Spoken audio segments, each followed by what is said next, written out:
Well, welcome everybody, and thanks for joining us for the December 22nd, 2020 special budget meeting and budget and other meeting of the Brattleboro Select Board. Has the meeting been properly warned, Peter? Yes, it has. Thank you. I'd like to convene the meeting, and first order of business is to approve the minutes of December 8th. Has board members had a chance to look things over? Yes. I move to approve the minutes of December 8th.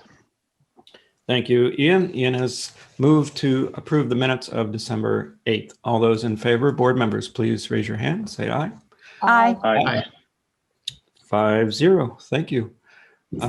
Chair's remarks, just very quickly, whether you've just completed your celebrations in the middle of them or about to. This is the holiday season. So just want to remind everybody that just about in every religion or tradition or family affair that we have, it's about being good to your neighbors, I think. Sort of cross-cultural celebrations that are happening right now, or celebrating the solstice, the return of the light. And I just reflect upon one of my favorite quotes of It's a Wonderful Life, one of my favorite movies of the season, is no person is a failure who has friends. So please be a friend to people, and accept friendship from people when you need help. If you're struggling, go ahead and reach out to people, and also be there for people if you can. Thanks. Sorry to go sappy on everybody straight off the bat.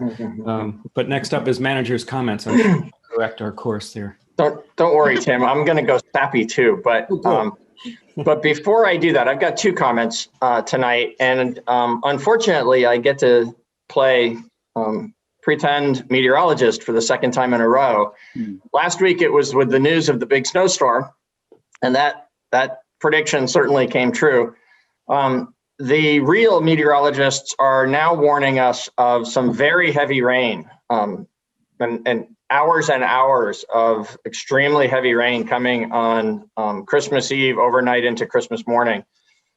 And while that's disappointing on an emotional level because of the holidays and, we'd rather have snow than rain, it's actually a threat. The degree of ice that we have underneath the snow, and now all this heavy rain falling without being able to seep into the ground, there's a very real chance we're going to have a likelihood of street flooding and a chance of worse flooding than that.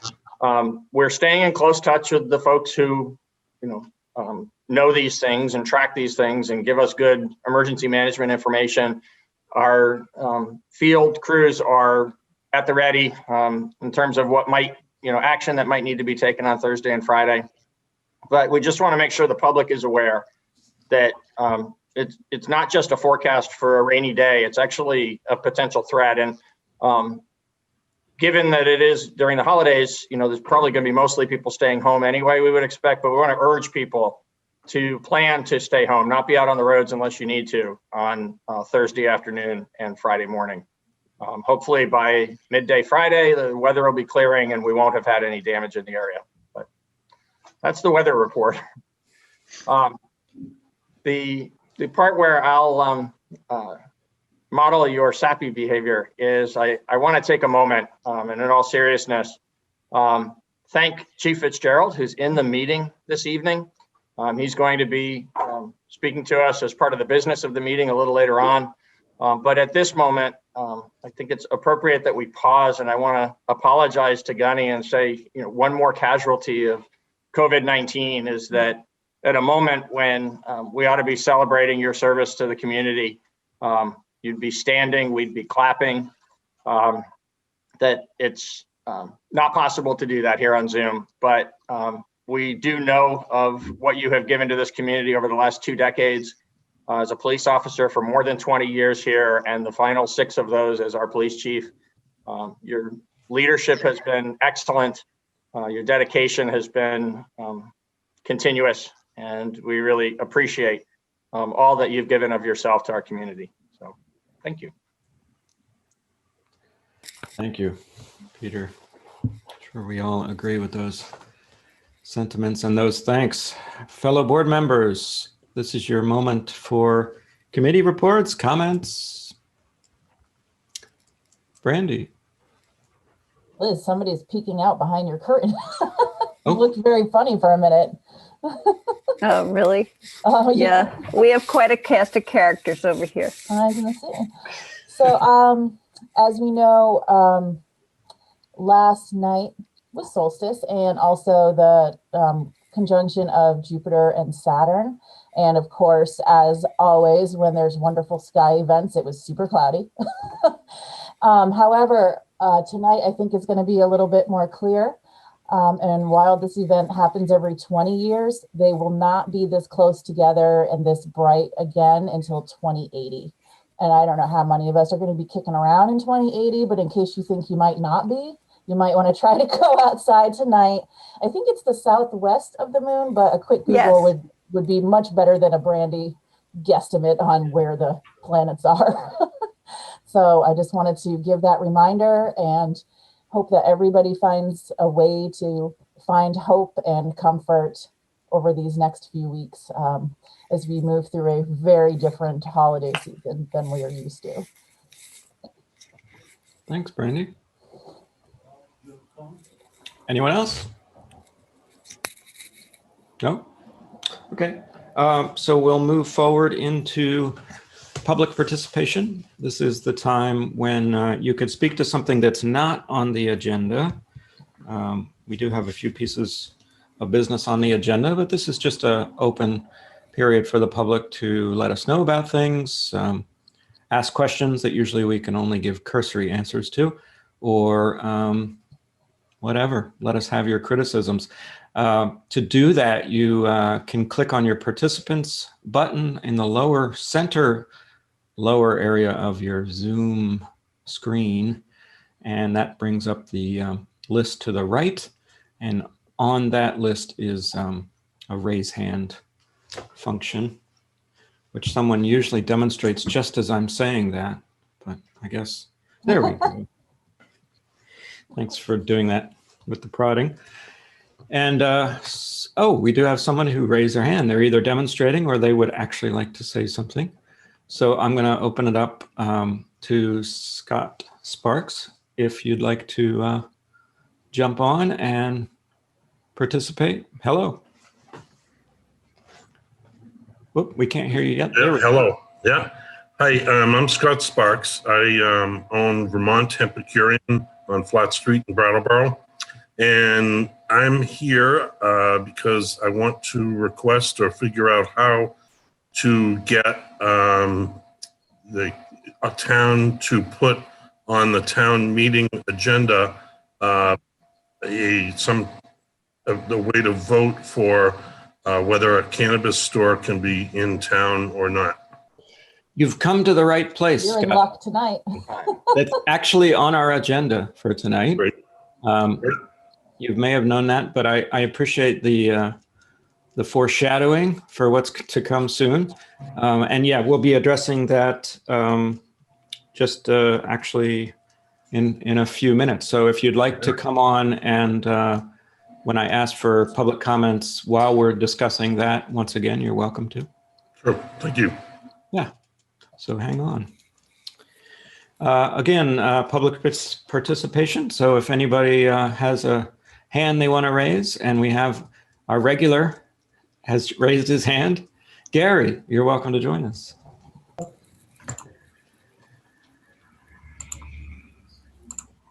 Hello, can you hear me? Oh man, I couldn't stop laughing when you said that. How you doing, guys? You mind? That's with all due respect. Absolutely. I'm just so happy to see you guys. I guess you're having one more meeting for the end of the year for a wish into the next 2021. And I'm happy that they finally came to a consensus for the new COVID relief and the stimulus packet. And that will be going well out there now to help out a lot of businesses in the community. And hopefully next year, probably by spring, we'll have another one, and that we could get this economy and this country back up on its feet again. I'm really just happy to hear that and to say thank you again for another good year, getting us going here and keeping this town up and running and keep going forward. I thank you guys on the select board and everyone else that's been involved, and all the other committees that have been doing their best too. Just want to say thank you.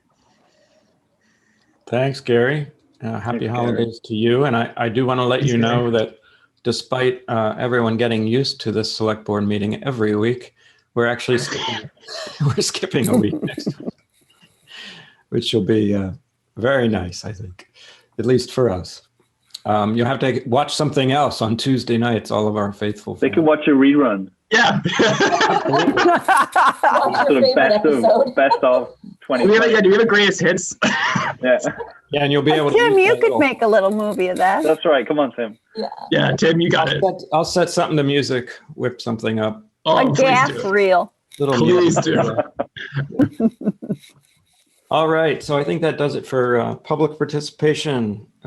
We have no unfinished business technically today. We're going to move on to new business and something I think all five of us are excited about, which is a municipal planning grant for 2021. And I think we're going to have Sue Fillion, there she is, to let us know a little bit. Hi, Sue. Hi, Tim. Hello, Select Board. I'm here before you tonight. We talked a little bit last week, but we received word that we received a municipal planning grant for the housing study that we've been talking about pretty much all fall. We're pretty excited about it. It's a grant in the amount of $22,000. So the request before you tonight is to accept that grant. Just real briefly, we talked a little bit last week, but some of the key components of this study is going to be looking at the demographic and socioeconomic profile of Brattleboro and the region. And that will be used to kind of project trends in what the housing needs are, either by income or the ages of the community members and household sizes.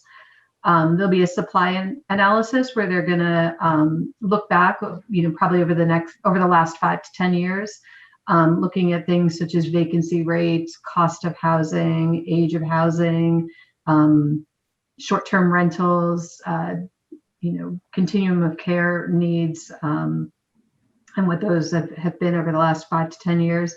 And then they'll do a demand analysis. So they'll be looking at what are the market rate and affordable housing needs, what housing is becoming obsolete, so what needs to be replaced, housing preferences, what are the workforce housing needs and special population housing needs. They'll also be looking at constraints, both regulatory and market condition constraints, and then putting together strategies so that we can accommodate the existing and future housing needs. And all that, there'll be public input, surveys, steering committees, all sorts of opportunity, public presentations as well. So that's kind of the scope of work that we're looking to cover in the housing needs assessment. Great. Thank you. Did you mention a timeline, Sue? Well, we need to put out an RFP. We'll be hiring a consultant. The consultants that we spoke to put this timeline together felt that it could be accomplished in 5 or 6 months. So we're hoping for the summer, but we'll have to see what we get for proposals and what they propose. But that's what we'd be pushing for. Terrific. Board members, questions?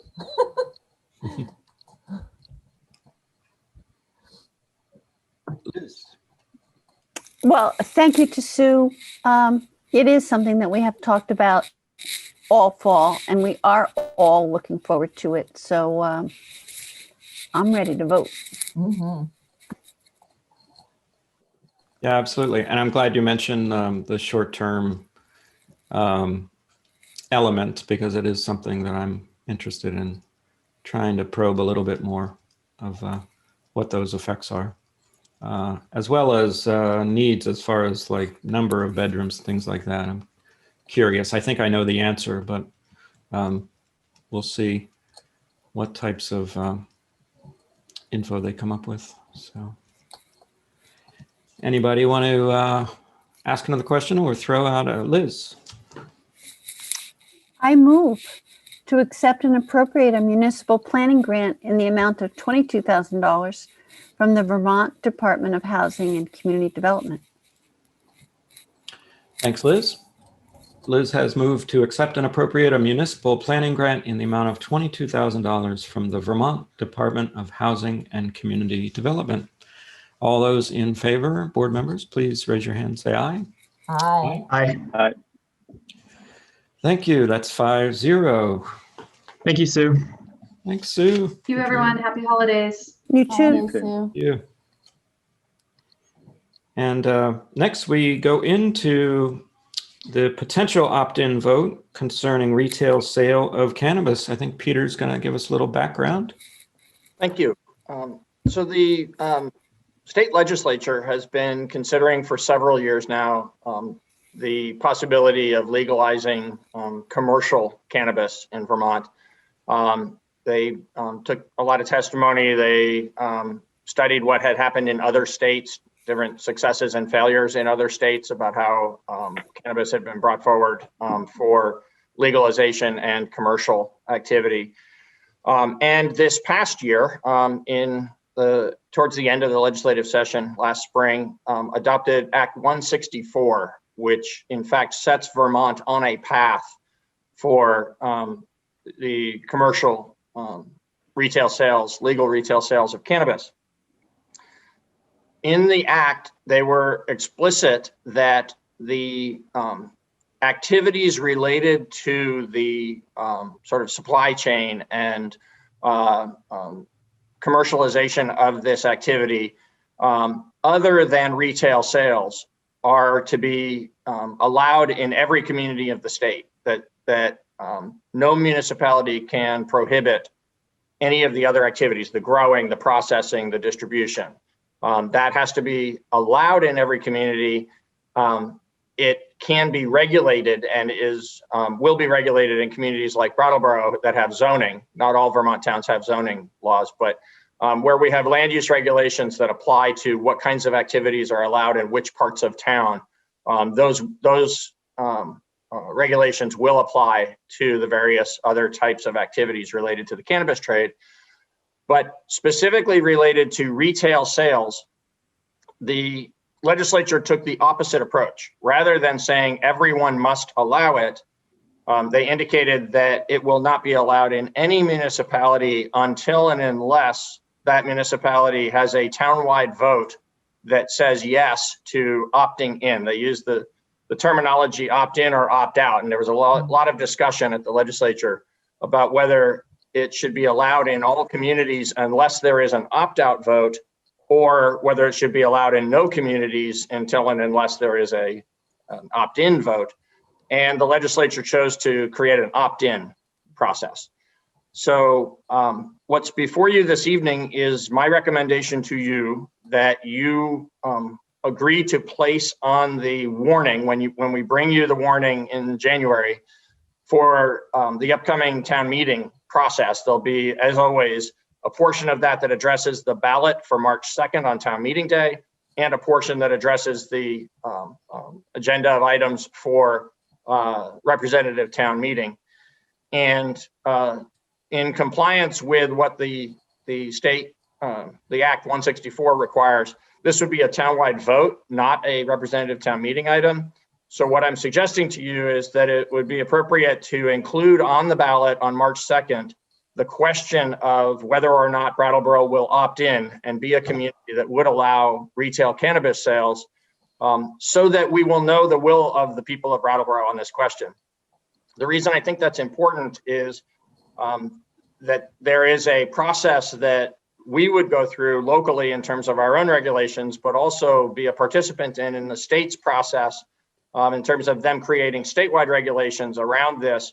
They'll run parallel to, but likely be somewhat different from the processes that we're all very familiar with liquor and alcohol regulations. So there will be a cannabis control board at the state level, like the liquor control board. And then there will be a local, if we opt in, there would be a local cannabis commission. Likely you would designate yourselves to be that as you are the liquor commissioners. So all of those sorts of things would flow out of the town's participation in those processes would flow out of a decision by the voters of Brattleboro that we are indeed going to be a retail community, or the decision could be no, and that we're not going to opt in. And then we would know that with very many other things on our agenda in the months ahead, that we wouldn't need to really pay attention to this particular issue. So I think it would be helpful to learn what the people of Brattleboro want in this regard. And there is a process that the state has laid out, and you can move us along in the first important step of that process if you decide to place this item on the ballot for March 2nd. Thank you, Peter.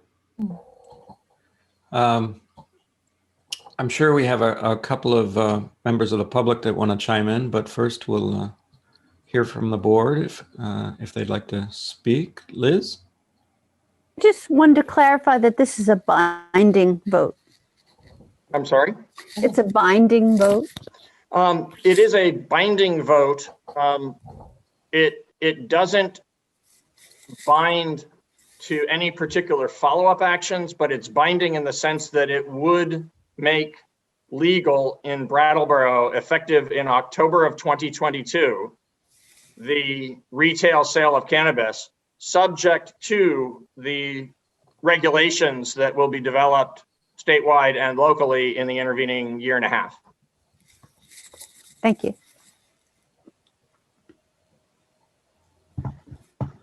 Other board member questions, comments?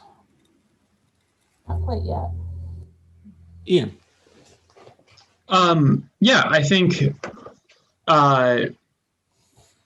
the fact that this is coming down the pipe, no matter what, I think it's kind of a common sense thing to see what Brattleboro thinks and to decide whether, and that will help us decide whether we need to invest the resources in, implementing it in Brattleboro or not.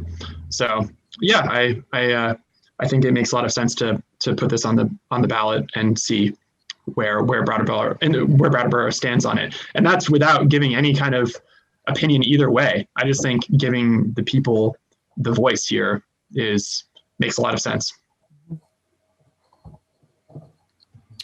Thanks, Ian. Yeah, I'll let Daniel go first.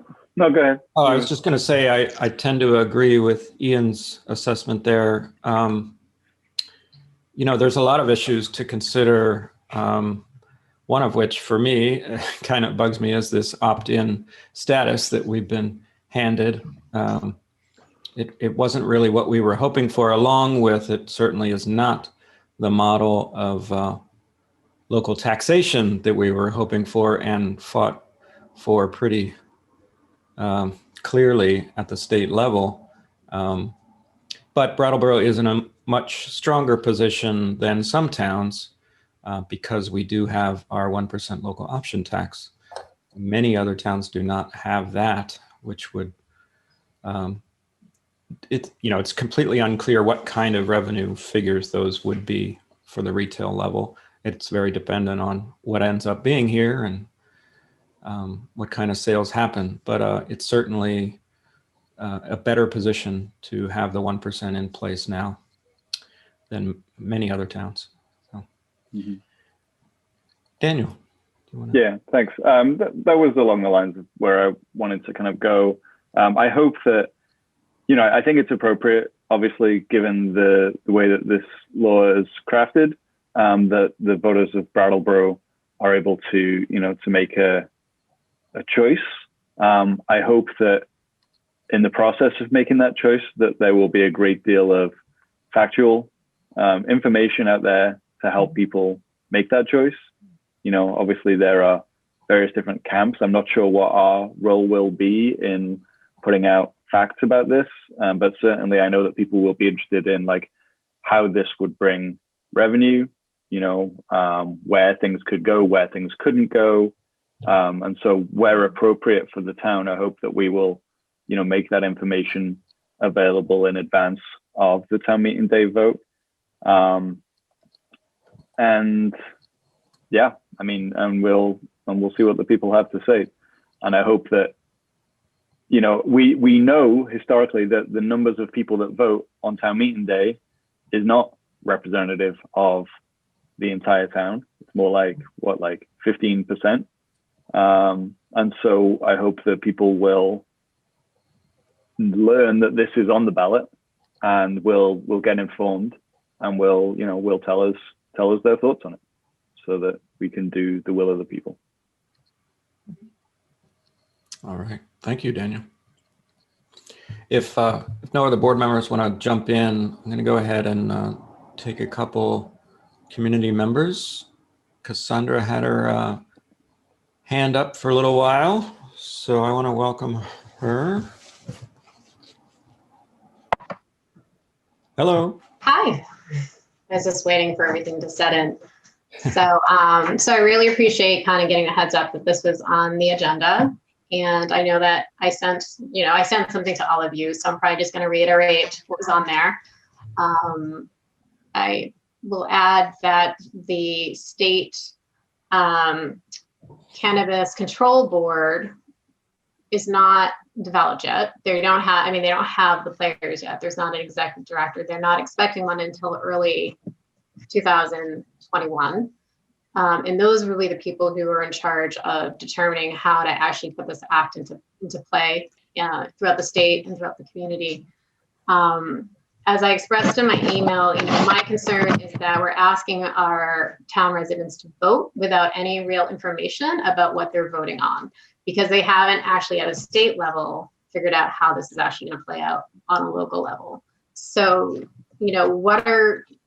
what are they voting on other than just their gut of like, oh yeah, we want to bring money into this town, or yes, I think it would, I want this in our town, but I feel out of respect for the people who are going to be impacted potentially from this, or, just to have a broader understanding of what this will look like in the town and how we'll support people who are actually going to be at risk of it being in the town, especially for me, our youth, people in recovery. I'm on the board of the Turning Point Recovery Center. I'm a mother of a 13-year-old child. I live downtown. I have a lot of hats that I wear, and I'm also a town rep for the District 3. And so I'm a little bit, I guess, put off that we're asked to vote as town residents without actually having people up at the state level letting us know exactly what this is going to look like in our community. And if we do the vote in March of 2022, people can't actually apply for applications until at least July of 2022. So it's not like we're going to be behind the 8 ball as far as getting applications in. And I also want to state that I have a 5-year grant to help bring people together. So as a town, you can still get all that information that you need.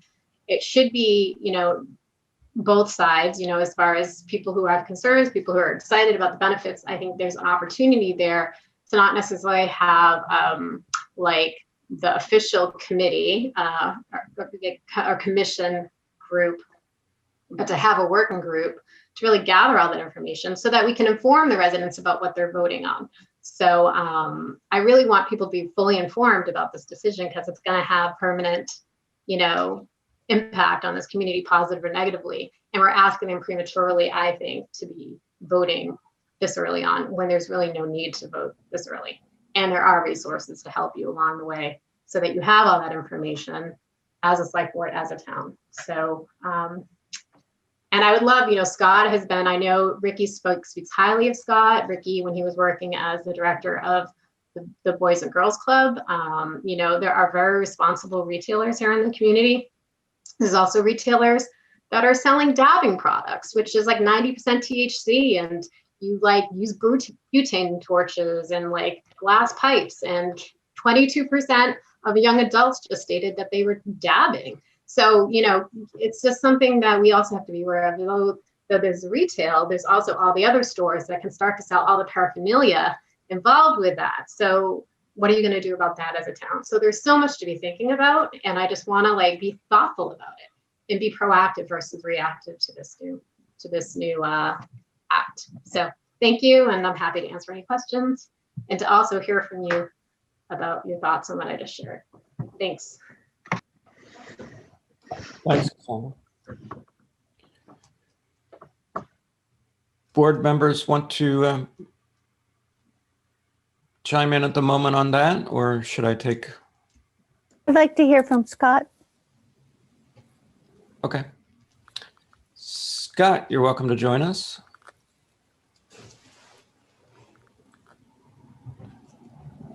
Okay, hello again. With all due respect, I guess as a business owner, I would like to know sooner rather than later, because it's going to take an awful lot of planning with all the different regulatory bodies that are going to be involved in this. The more information I have up front is going to certainly make it a lot easier for me going forward. If the answer is no, then obviously, there's nothing much to do. But if the answer is yes, there's an awful lot to do. And I understand the point that, well, you'd have 6 months to do it. I think that is a very short period of time between, say, March of 22 to October to get it done. And you could say, well, you don't have to open right away. That's true. The other part of this, I'm a little unclear of, and some of you may have a better idea about this, but there is already a cannabis store in this town, and they get a 6 month, they get to do this 6 months before someone like me. And since they're already here, do they automatically get a pass and get to open? Or I'm unclear how that would work. And I'm not expecting an answer right now, but it's something I'm curious about. And then, I won't get into all the reasons why I think it would be a positive thing for the town right now. But I will say in my own defense, if you want to put it that way, I think I've proven that at least personally, I can run a respectable business that obeys all the rules and, is respectful of people. And I would do the same. I would not do it in the location that I'm in. I guess I want to make that clear. I've scoped out a location I like that I don't know if the town would allow it, but it's not near any schools or churches or neighborhoods, etc. And it would still continue with the current business style I have here, with the addition of a separate part of it that would sell legal cannabis. So that's kind of what I'm thinking of in my head, and more information earlier would be best for me.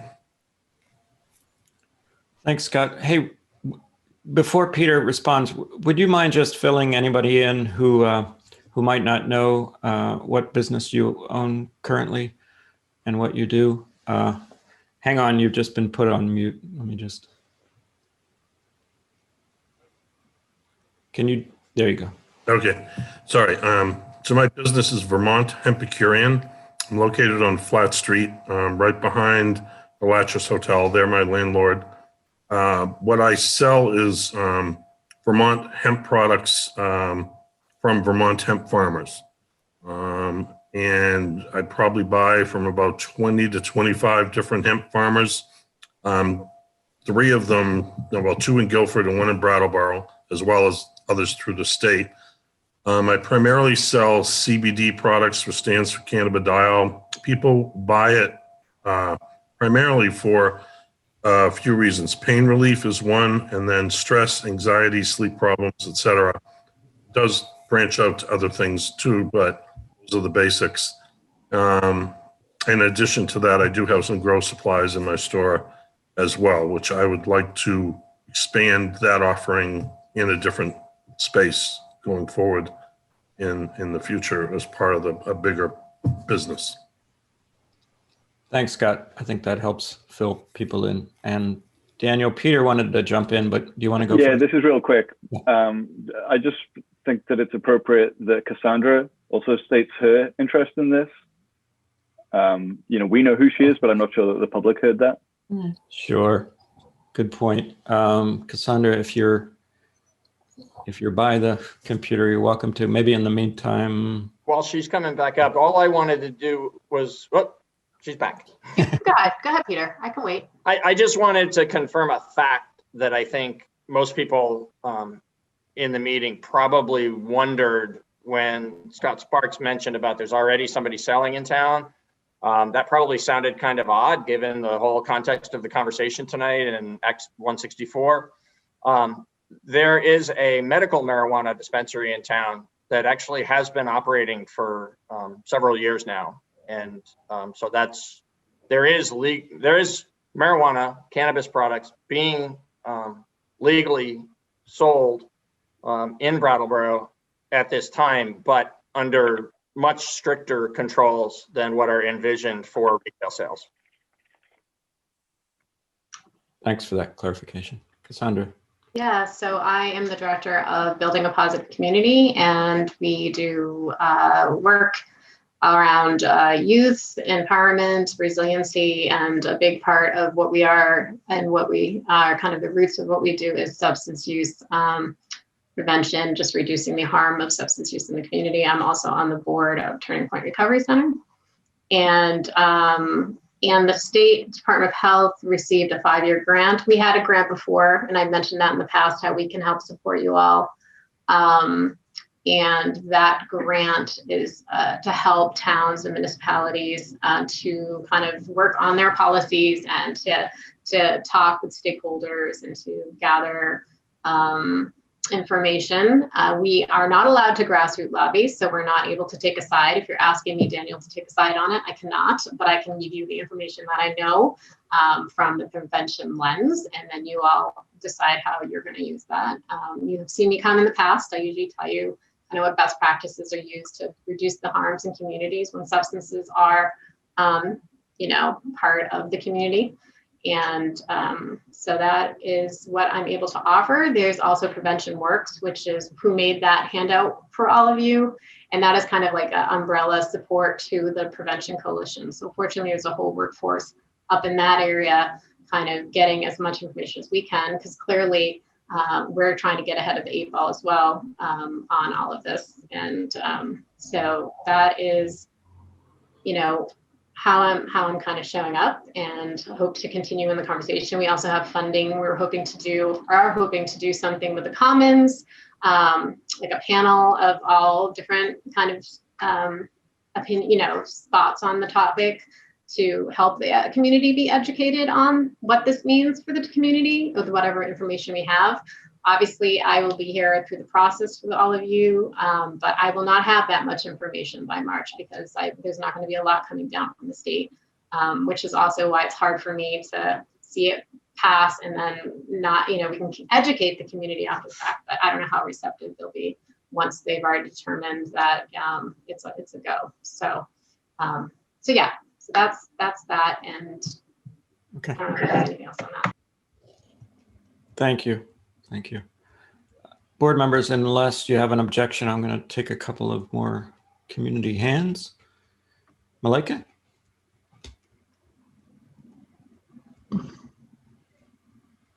Hi there. Hi. We'll see if my internet holds up with my video on. I just really briefly wanted to say a couple things about this. One is I heard mention of like reducing the harm of substances, drugs in Brattleboro, and I think one of the tenets of harm reduction is safe access. So I think that's something to consider. I imagine that this would increase safe access and therefore be part of a harm reduction strategy. And also, I just wanted to just put in a little plug for thinking as you move forward, thinking about decisions related to access to marijuana, thinking about people who have been historically harmed, communities that have been harmed in the war on drugs, which of course would largely be people of color. And so I don't know exactly what the exact right next step would be considering that. I'm not a person of color, so I wouldn't speak to that, but I would just want to request that you all keep that as an active lens as you are making decisions about this. Thank you so much. Thank you. Go ahead, Gary.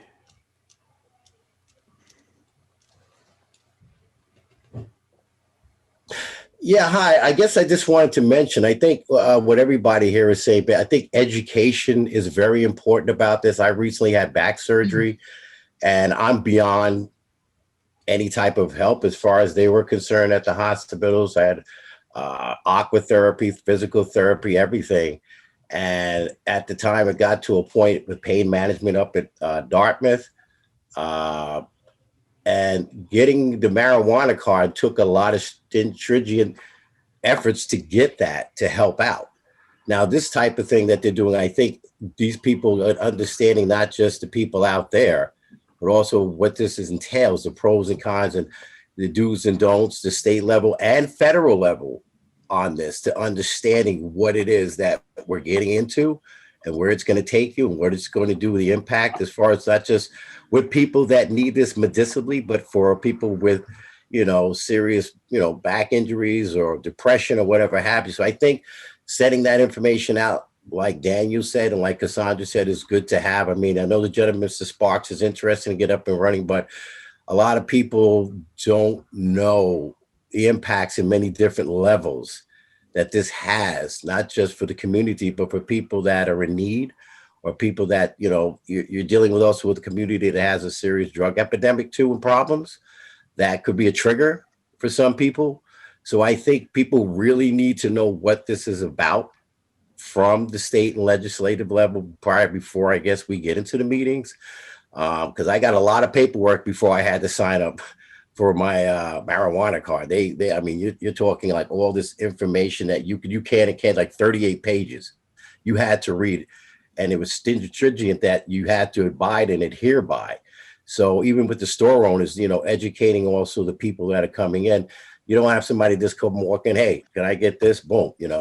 These are the reasons that you can and that you can get it there. So it has to be, like you said, some type of something implemented where people, before they go in, can get something from their doctor, because there's a lot of homeopathic doctors out there, and that has to be at least a requirement for some people that are in need. But we really need to be mindful of that. We're not just with, people with medical needs, but, we have people out there that also have, trying to get better in other ways too, be it through Turning Point and stuff. And sometimes some things, like even out there with people that could be a trigger. They might be tempted, especially the young.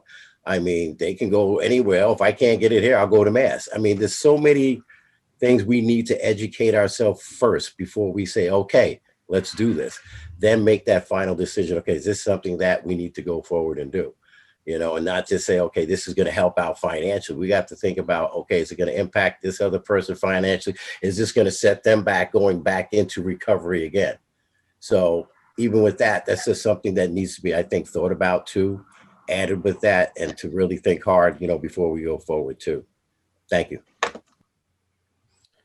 Okay, Gary, thank you. And just to remind everybody, what the question we're looking at is whether we're going to send this forward for a ballot vote. We won't be sort of solving any deep questions like that here tonight, nor I would posit that we shouldn't try to, because certainly these are arguments that should be heard before a ballot vote, I think, for everyone to decide. Cassandra, I have a feeling you might want to respond to something someone said, but let's make sure it's just sort of keep to the subject matter at hand. Yeah, sure. I just also, with COVID kicking in, we are definitely seeing more substance use in general. There was a study that I can share with you all with young adults, and about 25% of young adults 18 to 25 have started using or have increased their use of marijuana between, like, the survey was March to May during the COVID time. And of course, stress and anxiety is high for most people. So we don't know what that's going to look like, how COVID is going to impact. Young kids are doing school from home now a lot of the time. So some of them are using substances. I'm hearing anecdotally, while they're in school, but they're home with their screens off. And so we don't know what that's going to look like for our young people. And definitely, as we talk about concerns of equity, students of color and LGBTQ youth are much higher in substance use in general, but marijuana is definitely in one of those areas. So, so that population is a high risk population, and we should really be considering them as well. So I just wanted to I didn't want to spend a lot of time on facts, but those are the things that I sit with that I, feel like our community should know before they make this decision. Thanks. I'll leave it there. Okay, thanks. Let's hear from Adam. You could just turn on your mic and camera. Thank you. Oh, absolutely. I saw you for a moment. Oh, there you're bouncing around. There you go. Welcome. Everybody hear me all right? Yeah. Just tell us the town you're from. I am from Waterbury, Vermont, and my name is Adam Marchesso. I am also a consulting economist at Brattleboro Common Sense. I just wanted to make two mentions of economic matters that I think are relevant to the discussion of whether or not to advance this forward as quickly as possible. On the one hand, as a matter of public safety concern, it is worth noting that legalization and commercialization of marijuana has the ability to reduce the profits of illicit drug dealers who currently make profits on marijuana as a component of a number of drugs that they may sell. And by lowering their profits overall, you decrease incentives for people to become drug dealers, thus potentially decreasing the supply of harder illicit drugs in your community. On the other hand, there is the matter of competitiveness and the economy of scale that can be achievable through faster growth of the existing dispensary, or the upcoming dispensary rather, that Brattleboro may soon have.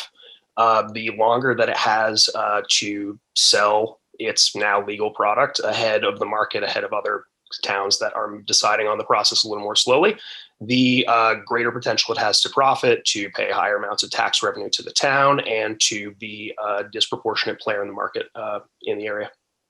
So with that, thank you. Okay, thanks, Adam. Board comments. I have sort of a suggestion that might help us a little bit. Brandy, did you have your hand up for a moment? Or? Yeah, but I don't mind hearing your suggestion first if you think you wanted to try to use it to steer guide the conversation. Not steer. I was simply going to, well, I want to, because of what Cassandra brought up as far as timing, I think that's what it kind of is one of her main points. And so being very cognizant of the fact that town staff does not have a position, in fact, we may not have a position on this issue yet ourselves personally, but certainly town staff doesn't have a position of whether it should be a yay or nay vote. The question here is whether to send it forward for a vote. But on the issue of timing that Cassandra brings up, can you fill the board in, Peter, on what the effects might be of a delay, in your opinion?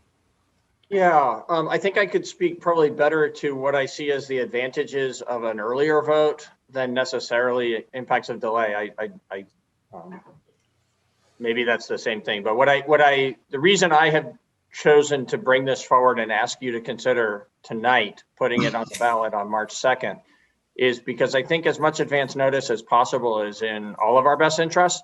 So I do respect there's a balancing act here in terms of what will be known in March of 2021 versus what will be known in March of 2022. I also think that by March of 2022, when more is known, that means that actually more of sort of the structure of this regulation, of the context within which legal transactions, the commercialization of cannabis sales in Vermont, more of that will have been set. And for the town to invest ourselves in, being part of that and trying to have an impact on both state decisions to the degree that we can impact those, and certainly the investment of time and effort that is going to be necessary to address local questions of regulation. I think it's important for us to know the sense of the people of Brattleboro. If the people of Brattleboro want Brattleboro to be one of the places in Vermont where there will be retail sales, we can invest ourselves in the participation in that regulatory the development of the regulations over the ensuing year, knowing that that's a worthwhile investment of our limited time.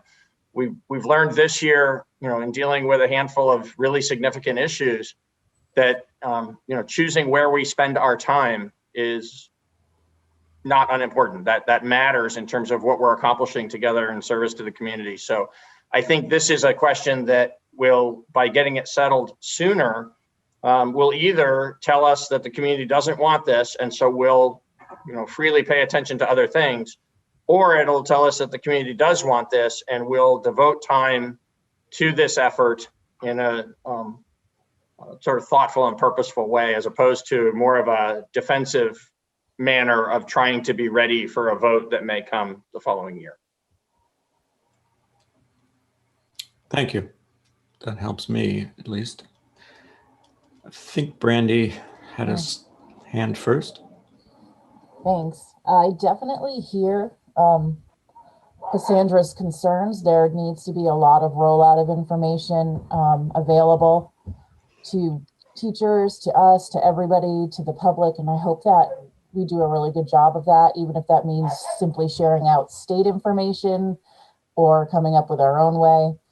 I take pretty seriously some of the things that we heard tonight. I hear Scott saying, let's say we wait till next March, and then the town wants to do it, meaning the community votes to do it, and then he has 6 months to go through whatever he needs to do with the state, whatever he needs to do with us, whatever regulations, permitting, applications, while still running his full-time business currently.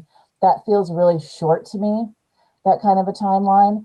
Also, from the harm reduction perspective, there's a lot to be said for taking the power away from people who are selling cannabis illegally, to especially people sell cannabis. There's responsible dealers, I'm sure, of cannabis who are doing it just fine. And then there's people who have no problem, unscrupulously targeting kids and younger folks. And the ones you really need to be careful of are the ones who have other products in their back pocket that are cheaper and much more highly addictive. There's definitely a risk of that. And so pulling some of the power away from them and putting it into clean, safe, and regulated sales makes me feel much more comfortable. And I would also say there's something to be said for the fact that there is a coronavirus going on right now, and people are currently, I would imagine, driving to Northampton, driving to wherever to make these same exact purchases, and that's probably not great either. And so I think the community has a lot. It's a big issue. They have a lot to weigh, and I think the sooner that we get it in front of them, the better. Daniel? Yeah, and with all that being said, I think, it's appropriate to take a vote on this motion, to put it in front of the people and see what they think. And, between the town meeting warning being produced and town meeting itself, there'll be time for fleshing out arguments and, let that process happen. We are not the people that will be deciding this, so let's just get it on the warning and move forward. So I'd love to make a motion if you're ready for it. Let's hear from Ian. Yeah, just really quickly, I just want to say, because I just think it hasn't been said, that this isn't really happening in a bubble. Like, marijuana legalization has been coming for a very long time. Our neighbor has legalized it and sells it in certain towns. And I have a lot of faith in the Brattleboro voter to consider a lot of the things that have been brought up about the community that they live in when they vote on this. And so I agree with Daniel, and I'm happy to hear his motion. All right. Tim, you ready? Oh, I will never stand in the way of a motion. Okay, very good. I move to approve that a question be included on the March 2nd, 2020 town meeting day ballot to determine whether or not retail sale of cannabis products will be allowed in Brattleboro. Okay, thank you, Daniel. Daniel has moved to approve that a question be included on the March 2, 2020 town meeting day ballot to determine whether or not retail sale of cannabis products will be allowed in Brattleboro. Any further discussion? If not, all those in favor, please raise your hand, say aye. Aye. Okay, that's 5-0. Thank you, board. Downstairs. Next, we have budget season. We have some items under our FY22 proposed budget.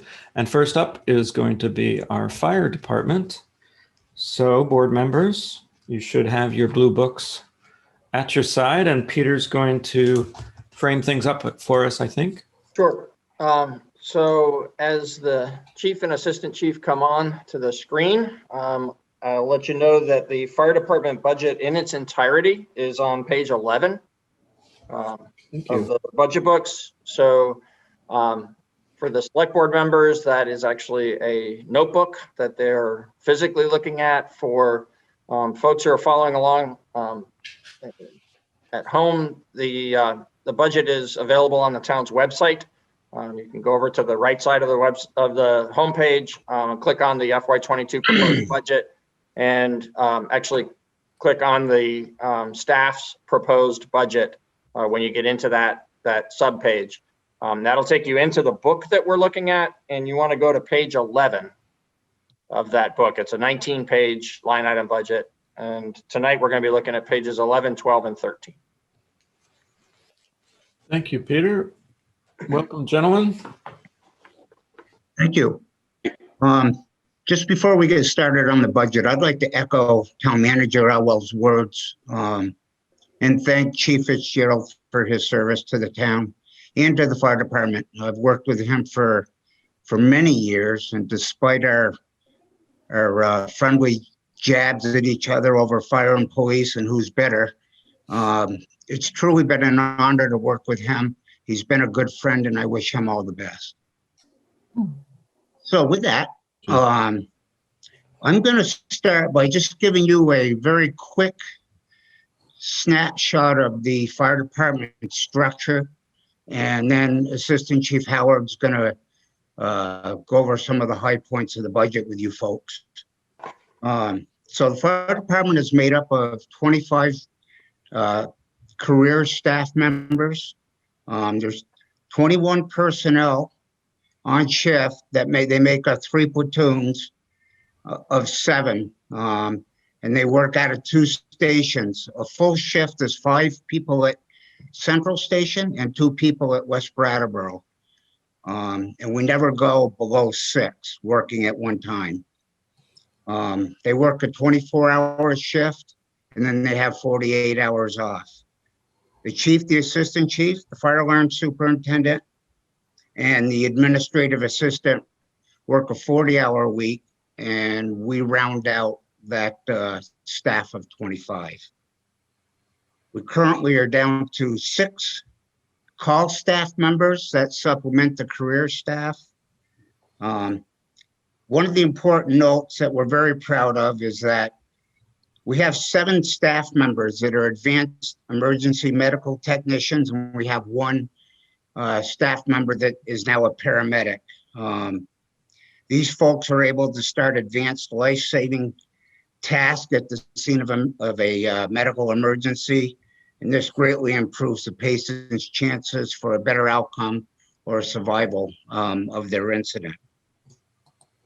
The department's fleet consists of 4 engines or pumper trucks, 1 aerial ladder, 6 small vehicles, 1 all-terrain vehicle, and 3 utility trailers and a boat.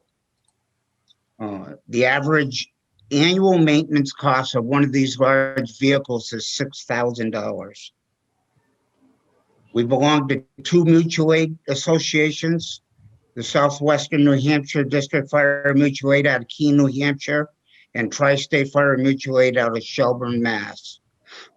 The mutual aid dispatch centers coordinate the towns that are responding into emergencies according to predetermined mutual aid agreements. In 2019, we responded to 2,700 and 32 emergency incidents. Something that's interesting to note here is that just over 27% of these calls were overlapping. In other words, we had 2 or more calls going at once, 27% of the time. So as you can imagine, we get stretched pretty thin sometimes. That's basically the makeup of the department. And AC, if you want to take it from here.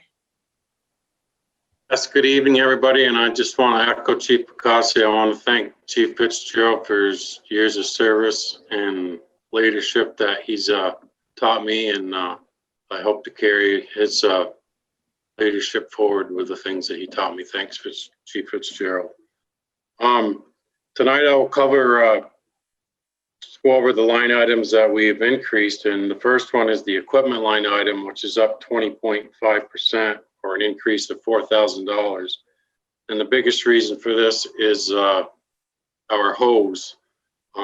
It has roughly a 20 to 25 year lifespan, and a lot of our hose is getting to that point, so it's time to replace it. As I stated in the memo, that staff tests every piece of hose every year to NFPA, which is National Fire Protection Association standards, to make sure that it passes. But that's the reason we've increased the equipment line item there. Training is always important, and staff trains every day at the shift level, but it's good throughout the year to bring in different organizations that does training. And of course, those organizations don't work cheaply. So we keep continuing to try to increase it a little bit each year, so we can bring in those folks for our staff to see a different outlook from somebody else other than hearing ourselves teach ourselves all the time. Conferences and memberships is up, and a lot of that is different organizations that we're mandated to belong to, and so they've increased their costs. Postage is up due to the inspections program, which is going very well. The next big one is operating supplies, and there's a lot of things that fall into this category, which I can go into if you would like, but this is up 20% or $2,500. Equipment maintenance has a slight increase of 4%. One of the things that I do want to touch on is equipment maintenance that I discussed in the memo earlier. The average cost of $6,000. That's just the average maintaining a big piece of equipment a year. That's not if we have a major issue, which currently we are with one of our vehicles, and we're getting to maintain, which is quite pricey when you start working on these vehicles.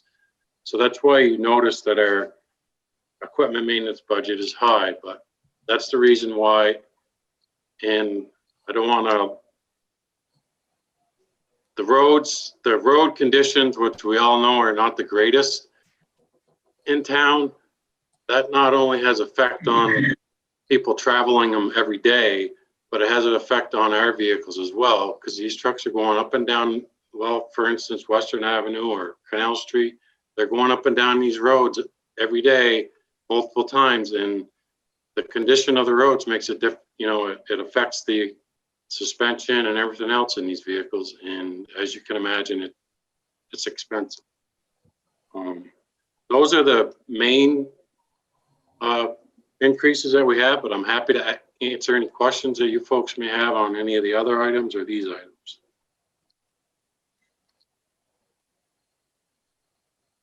Board members? Daniel. It is a modest budget. I mean, looking through it, this is a modest budget. That's a really important part of our town. So I don't have any concerns about it. I trust all the people involved who created it, and I trust the staff to keep us safe. So, I appreciate you all, and that's all I have to say. Thank you. Ooh, oh, that was simultaneous. Oh. Okay. I just wanted to say thank you so much. It's nice to see you, Len. We don't really get to see you very often anymore. And I just wanted to say ditto to everything that Daniel said. It's an important service. You guys do it well. You all do it well. And I have absolutely no concerns. Thank you. And Ian. I actually have a question, but thank you both for your presentation and the service that you provide for Brattleboro. I'm just curious, Len, when you say that the trucks go up and down multiple times a day, do the fire trucks? I'm assuming that's at least some of the vehicles you're referring to. Yes. Do they actually leave the fire station and they go up and down multiple streets multiple times a day? Yep, we average roughly 7 calls a day. And that includes the fire trucks. Yep. Wow. That's my only question. Sure. Liz. I just want to echo everybody else's compliments, and I want to say that I'm particularly grateful for the cross training that you discussed, that people have emergency management training, and it's really helpful to our town. Thank you.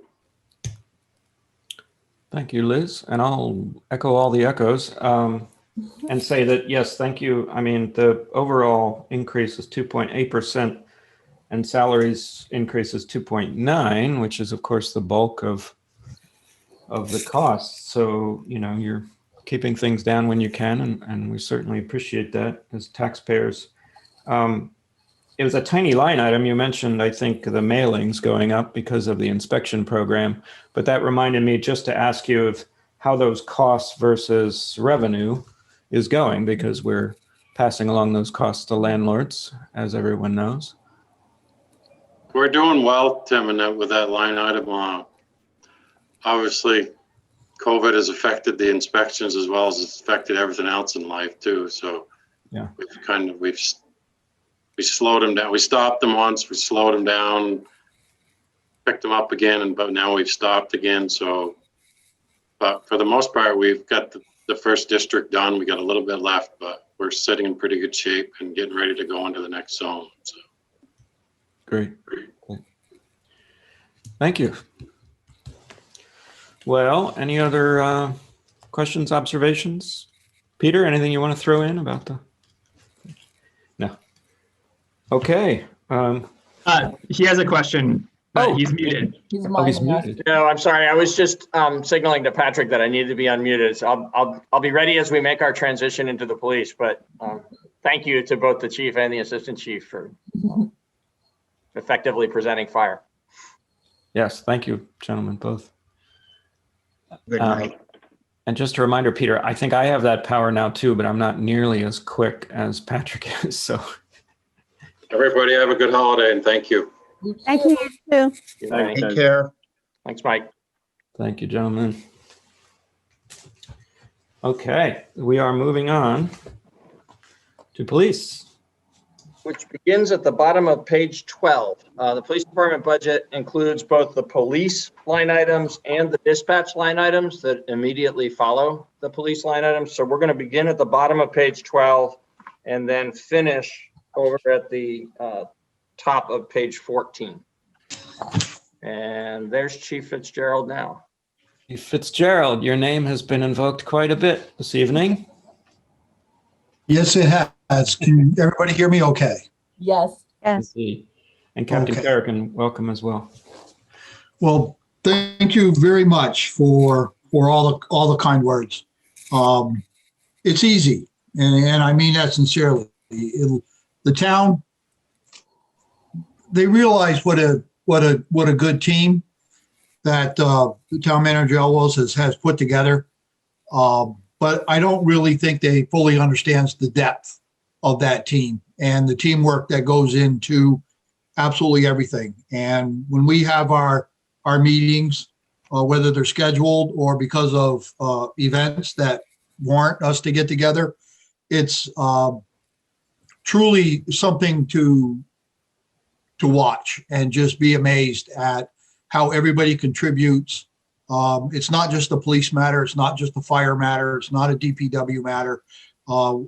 Everyone from planning, library, town clerk, lister, police, fire, DPW, all get together and basically come up with the best solution. And the outcome is exactly what you see in this town, which is very well run. And you have a lot of people, a lot of department heads and their assistants that are just top notch. So I appreciate the kind words, but believe me, it's easy to sit in a room at a department head meeting and come up with some of these solutions. I'm sure it looks a lot easier than it is. So, but with that being said, thank you. And I would like to kick off our budget, talk a little bit about the department and obviously the white elephant in the room, and then we'll talk about our budget. We answer about 800 calls a month, calls for service. That's not proactive police involvement. That's basically someone calling the police department saying, would you please come and check this out for us? So roughly 800 calls for service per month. We conduct approximately 300 motor vehicle stops per month. We have a table of organization of 27 officers, and currently we have 21 officers on staff. So we are 6 short, and those are pretty hard to fill. And you have multiple complex factors going into filling the police officers. And just for the public, I'd like to talk a little bit about what it takes for the hiring process. Number one, the applicant pool. As you can imagine, there is a very extensive background check to become a police officer. And it takes an enormous amount of time to complete that very thorough background check for obvious reasons. You want to get the best applicant out that you can. The academy meets twice a year, and that's in August and in February. And it is a 35-seat class, and it's first come, first serve. And every police officer in the state of Vermont must attend the Vermont Police Academy. So that's Department of Liquor Control, Fish and Game, Vermont Police, municipalities, sheriffs are all competing for those 35 seats. So that in itself is very competitive. The academy is 16 weeks long with a 3-week post training. And then there is a 12-week field training program that the officer goes through when they come back to us. So in a nutshell, from start to finish, if everything is absolutely perfect, there are no bumps in the roads, the officer doesn't have to repeat any training, everything's great, you're looking at roughly 10 to 11 months. If we hired him or her today, they wouldn't contribute to our staffing problems for another 11 months. So that's almost a year. Unfortunately, the last couple candidates that we had at the academy, academic wise and for personnel reasons, they didn't complete the academy. So those 6, to make up those 6 is going to take a little bit of time. And that's a grave concern of ours. So hopefully we can keep the ship going steady with the 21 we got. Great group of people, very motivated, very professional, but they can get tired fast. I'd like to expand a little bit on my staffing thoughts. For obvious reasons, that's what's been happening in the media, what's been happening across the country for the past 10 months or so. I really want to address that because it is going to affect our budget. And I think it's important for you to hear some of my thoughts and questions. One of the general thoughts that I hear a lot concerning police officers and crime is if you add more officers, it will reduce crime. And I imagine the thinking goes that if there's more officers, they would be a greater risk of arrest. So the criminals would perceive this risk and are less likely to commit offenses. That's a really nice theory if it was only that simple, but it doesn't quite work like that. Another statement I often hear is once the offender is arrested, they cannot or will not commit any more crimes. Unfortunately, there's just way too many holes in that argument and not enough time to go into that tonight. But those are the two things I generally hear from the general public about crime and officers and their relations to. Just within the last 12 months, due to the rash of the vehicles being rummaged through and the large gatherings of individuals in the downtown parking lots, I was constantly asked by numerous community members and merchants downtown, what could they do to help us increase our staffing up from 27 sworn officers? And not all those incidents that we responded to were crimes.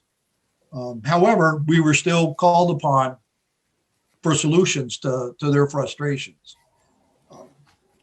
It should be no surprise to anyone who has heard me speak over the years to hear me say again, officers spend more time on activities not related to crime, such as traffic accidents, noise complaints, and other quality of life calls for service than on real crime-related activities.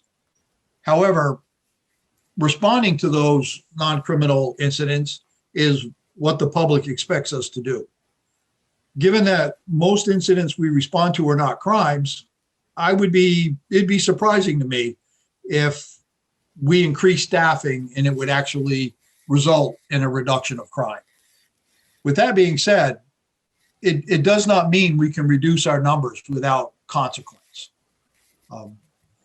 A greater impact of a reduced force would be to our problem-oriented policing, our hotspot policing, our focused deterrent strategies that we use. So basically what you would be creating is a department that is reactive instead of proactive. And I don't believe that's a good way to go for a law enforcement agency. Crime rates are a very poor proxy for officer workloads. Understanding their actual workload is going to require reviewing a total report of all the incidents and within the context of how those incidents originated. Were they originated through directed patrol, through administrative tasks, through myself or the captain? Were they officer initiated activities, citizen initiated activities? So the style and the size of a police department and the types of services that it provides truly reflects the character of the community. And staffing size should be determined by a complex set of factors. This is not going to be accomplished with a simple formula. And currently we use the standard formula, which many departments use, which is an average of 2.3 full-time officers per 1,000 residents. Many communities rely on this model to make a staffing decision. I believe as easy as it's to comprehend and apply, this model is equally inefficient and unreliable in addressing the needs and the demands of the community. We must evaluate the number of sworn officers required to cover the citizens' demand for services and combine that with the citizens' preferences for how much time officers should spend on proactive community activity. Operational concerns as progressive policing practices that we use, our consistent training that we do, shift relief, providing leave time for officer fatigue, all that needs to be included.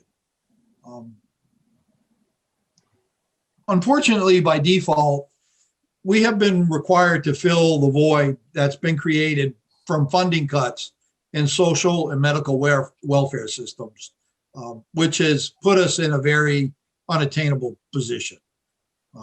Because the savings from those funding cuts in those other areas certainly did not go to the police budget. But we took on those additional responsibilities. Some questions that I think that we should really consider and ask ourselves as we move forward into this budget season would be, what type of level service do you want us to provide for you to feel safe? What types of calls are we dispatching officers to that might not be a police emergency? Is there an alternative organization that can provide the services to the community that are currently being provided for by the police? If so, how are they going to be held accountable to the community? Currently, our community expects a rapid response to calls for service. Are they willing to accept an increase in the response time? Here's my biggest concern, to be honest with you. Who is going to make the determination that this is not a call the police should be initially responding to? And where does the accountability lie when this is the wrong decision?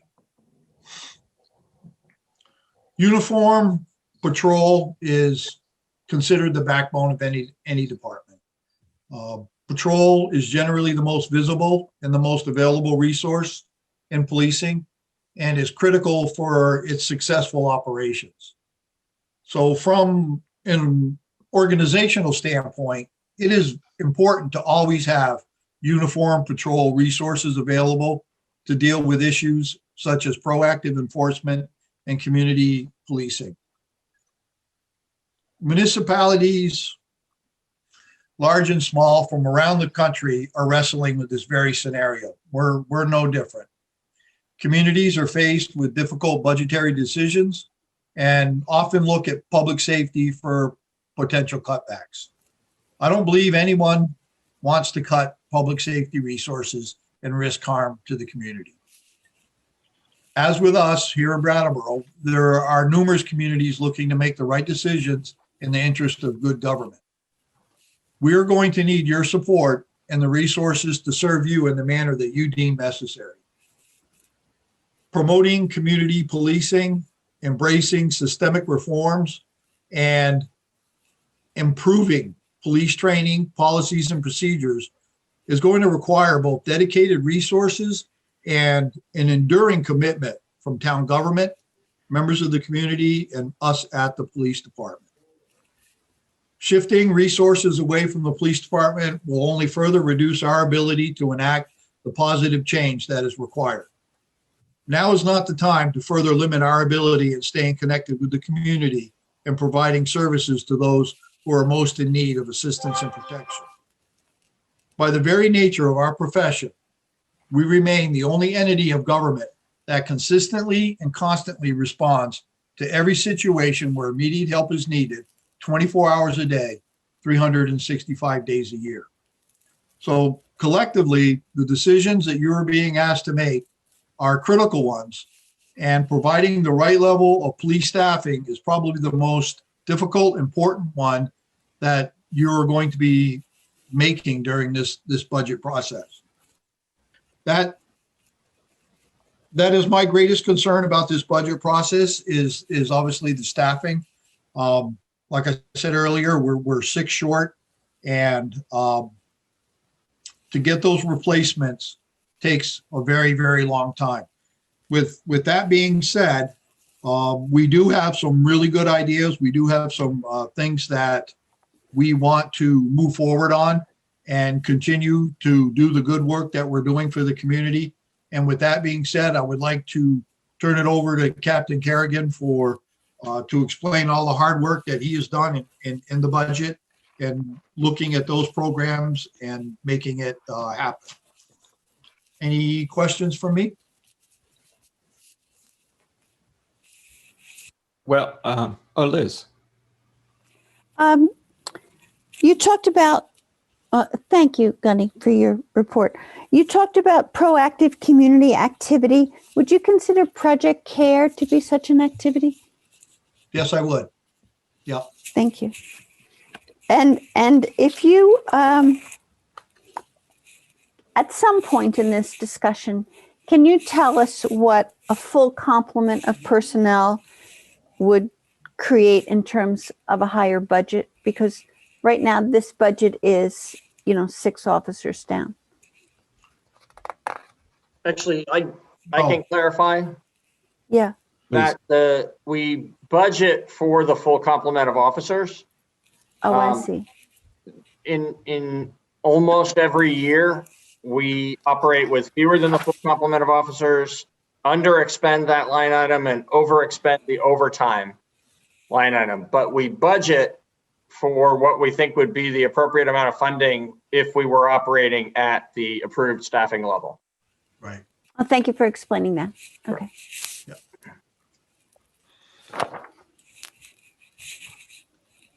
Should we move on to Captain Please. Kerrigan, or do board members have specific questions for the chief? Oh, Brandy, I have to send you a unmute request, I guess. There we go. I was actually saying don't unmute me yet because I'm I know having you a were. very bad allergy attack and I didn't want to disrupt Chief Fitzgerald's presentation, and I also don't want to disrupt Captain Kerrigan, so I'm going to go back on mute, and if I can catch my breath, I'll make comments or questions afterwards.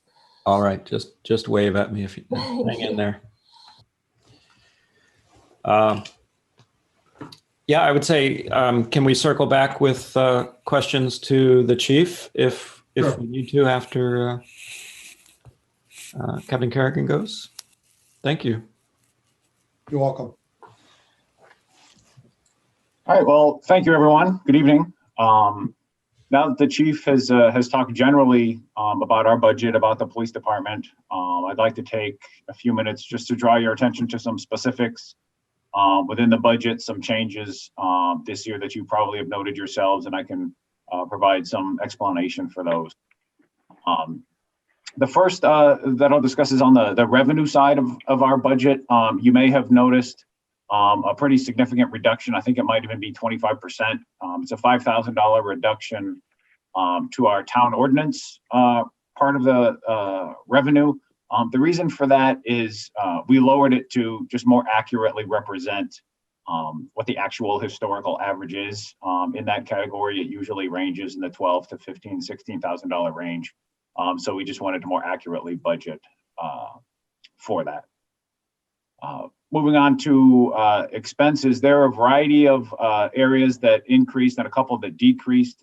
The majority of the increases have to do with building maintenance, electricity, utilities, that sort of thing. Most of those are, a 2 to 3.5% budgeted increase just based on inflation and anticipated expenses. There are a couple of other changes. There's a reduction in the gasoline expense. I know that we just bought a hybrid vehicle, or we're in the process of purchasing a hybrid vehicle. This is not a representation of any savings related to that. We don't have that vehicle yet. This is just to more accurately, again, reflect past actual costs and expenses and lower fuel costs, frankly, that currently exists for gasoline. The category or line that I'd like to speak a little more extensively to is our training line. There's a significant increase requested in our training budget, both on the police department side and the dispatch part of our budget. The increase for the police department increases it to $40,000, which is a meaningful increase, and I'd like to discuss that briefly. I recognize it's significant. There is a plan for that money. In addition to all of the mandatory training that the state requires that the department do, in addition to the supplemental training that we already do on top of the state mandated training, I intend to pretty specifically prioritize training related to diversity, equity, and inclusion, and also related to matters of implicit bias that our employees may possess. I also intend to pretty significantly increase our de-escalation training.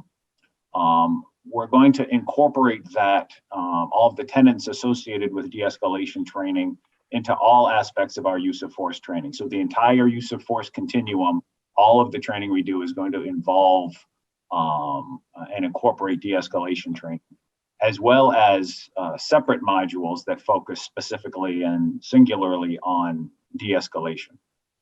Those two areas I intend to spend a significant amount of our resources and a fair portion of that training budget.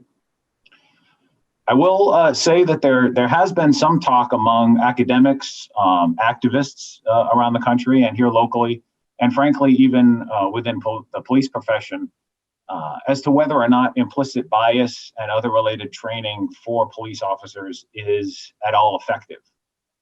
I will tell you that I share that concern. Here at the police department, we share that concern and recognize that we need to be focusing on training that is effective. I'm not a fan of just throwing money at an issue or throwing money at a problem and hoping that it gets resolved. That's not a good way to run an organization. It's not a good way to plan a budget. It's not a good way to use a budget, just throwing money at something and hoping it gets better. So regarding those specific types of training I want to do, it's not realistic for us to assume that police departments will automatically know what needs to be done to correct racial disparities in the contacts that citizens have with police departments. That assumption has been made in the past. It was automatically assumed that police departments would know how to handle mental health crises and people that are struggling with mental health problems. It was automatically assumed that police officers would know how to deal with the incredible complexities of domestic abuse. I think we've learned and have modified our training so that we are more effective at responding to those types of calls, but there is still a lot of work to be done in those areas. So again, there's no reason to assume that police are going to automatically know how to resolve issues related to implicit bias and diversity and inclusion. So for that reason, I intend to ask for help, and our department is going to ask for help. I plan to engage subject matter experts who can help us identify strategies to figure out what kind of trainings we need.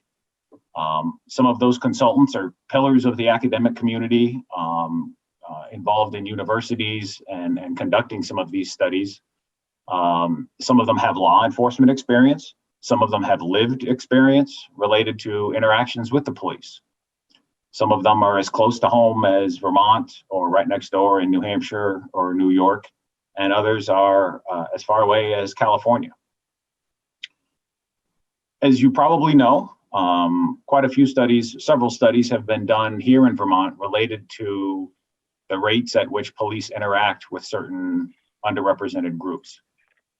Some police departments don't necessarily appreciate the value of those studies. I don't agree with that strategy. Rather than running away from these reports, we are engaging with them. I've contacted the authors of several of these reports directly and asked them for their help, asked for more information about how they specifically define these issues and define these problems, what kind of research they're doing related to causation, not just the effect of some of these issues. They have provided me suggestions to help guide our training and efforts. It's very early in that process, I will tell you, but I'm pretty encouraged with where the conversations have been going. I've had some phone calls, exchanged a lot of emails with folks that I think are going to be able to help us design some meaningful training programs. So I very much value the work of those people and their expertise, plan to engage further and longer and deeper with them. But that engagement and the training that is going to come out of it, hopefully, isn't free, to be frank. It's going to cost money. And that has resulted in an increase in our request. That's the reason for the increase in my request for our training budget, so that we can engage with those folks and move forward. Again, there are a couple of other areas in our operating budget that have changes. I'd be more than happy to answer any questions to the best I can, or punt them to the chief if perhaps I can't, and answer questions related to that or any other part of our budget. Thank you. Thanks, Captain.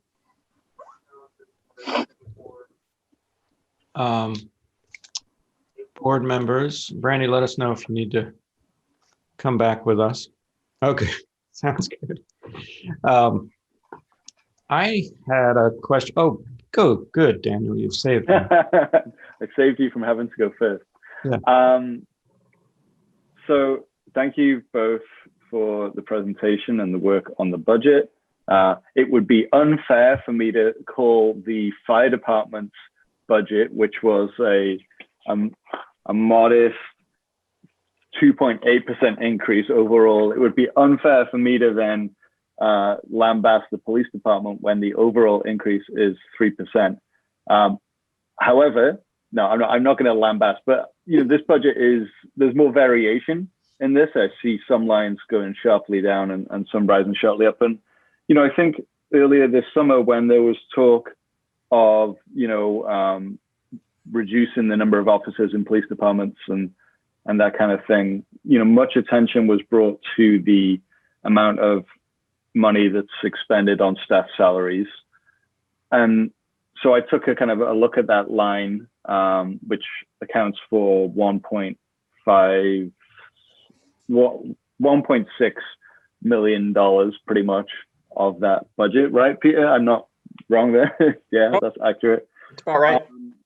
And I just wanted to kind of check in with myself about this, because as you both spoke, and Chief Fitzgerald kind of alluded to, I'm presuming in other communities where cuts in departments, might have led to reduced staffing levels. And it seems, looking at the historical figures on staff salaries, that ours have continued to increase. And I'm presuming that is largely a function of the collective bargaining process with police union and the town. And so we just engaged in that. There is a question somewhere here, I'm sure. We just engaged in that last year, right? And that's every 3 years?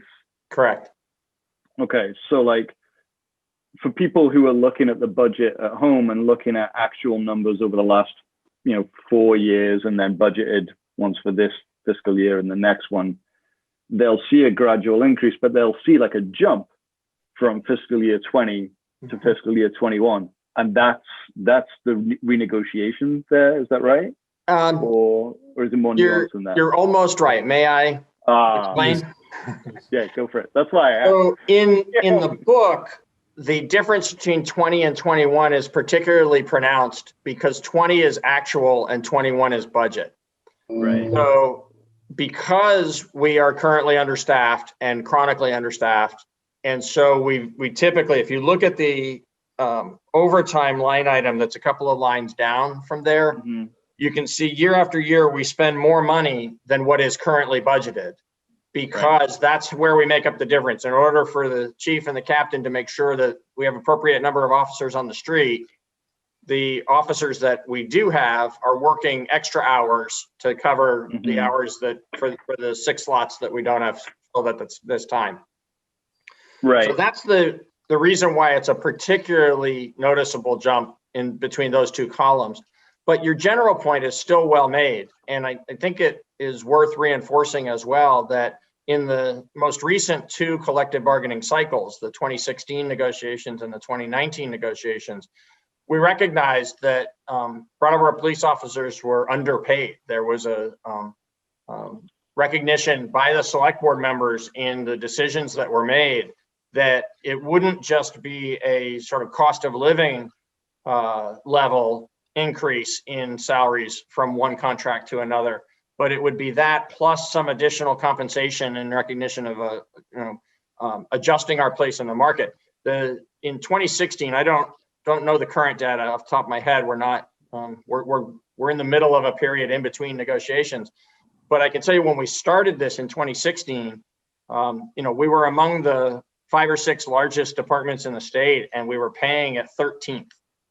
So there were quite a few smaller departments, much less busy departments, dealing with much less complex situations in their communities that were paying their officers materially better than Brattleboro. In 2 contracts in a row, we've made progress on that, and that's been part of the reason for the steady increase that you see over the period of years. Thank you. Thanks, Daniel. Liz. And that fact that Peter just brought up must affect recruitment. And I have a question to ask about the fact that the last 3 candidates dropped out for one reason or another from the academy. Have we learned anything from the reasons why those people dropped out to hire more effectively? So I can speak somewhat to that.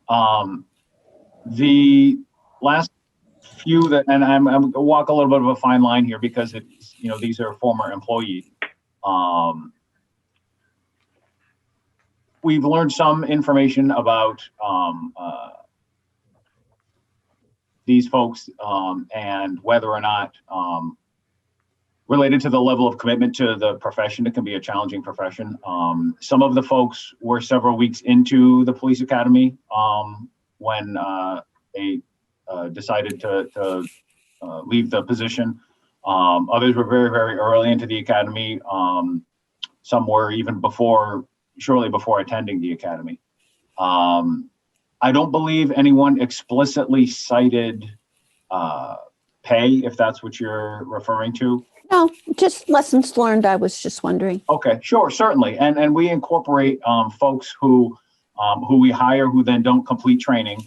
We learn something from those situations. And then we also learn from folks who make it through portions of our application process, but then are unable to successfully complete physical fitness exams or background investigations or other issues and don't successfully complete the application process, because that's quite common as well, where in fact the vast majority of folks who apply and are moved on in the application process are not able to successfully complete all of the phases of the hiring process.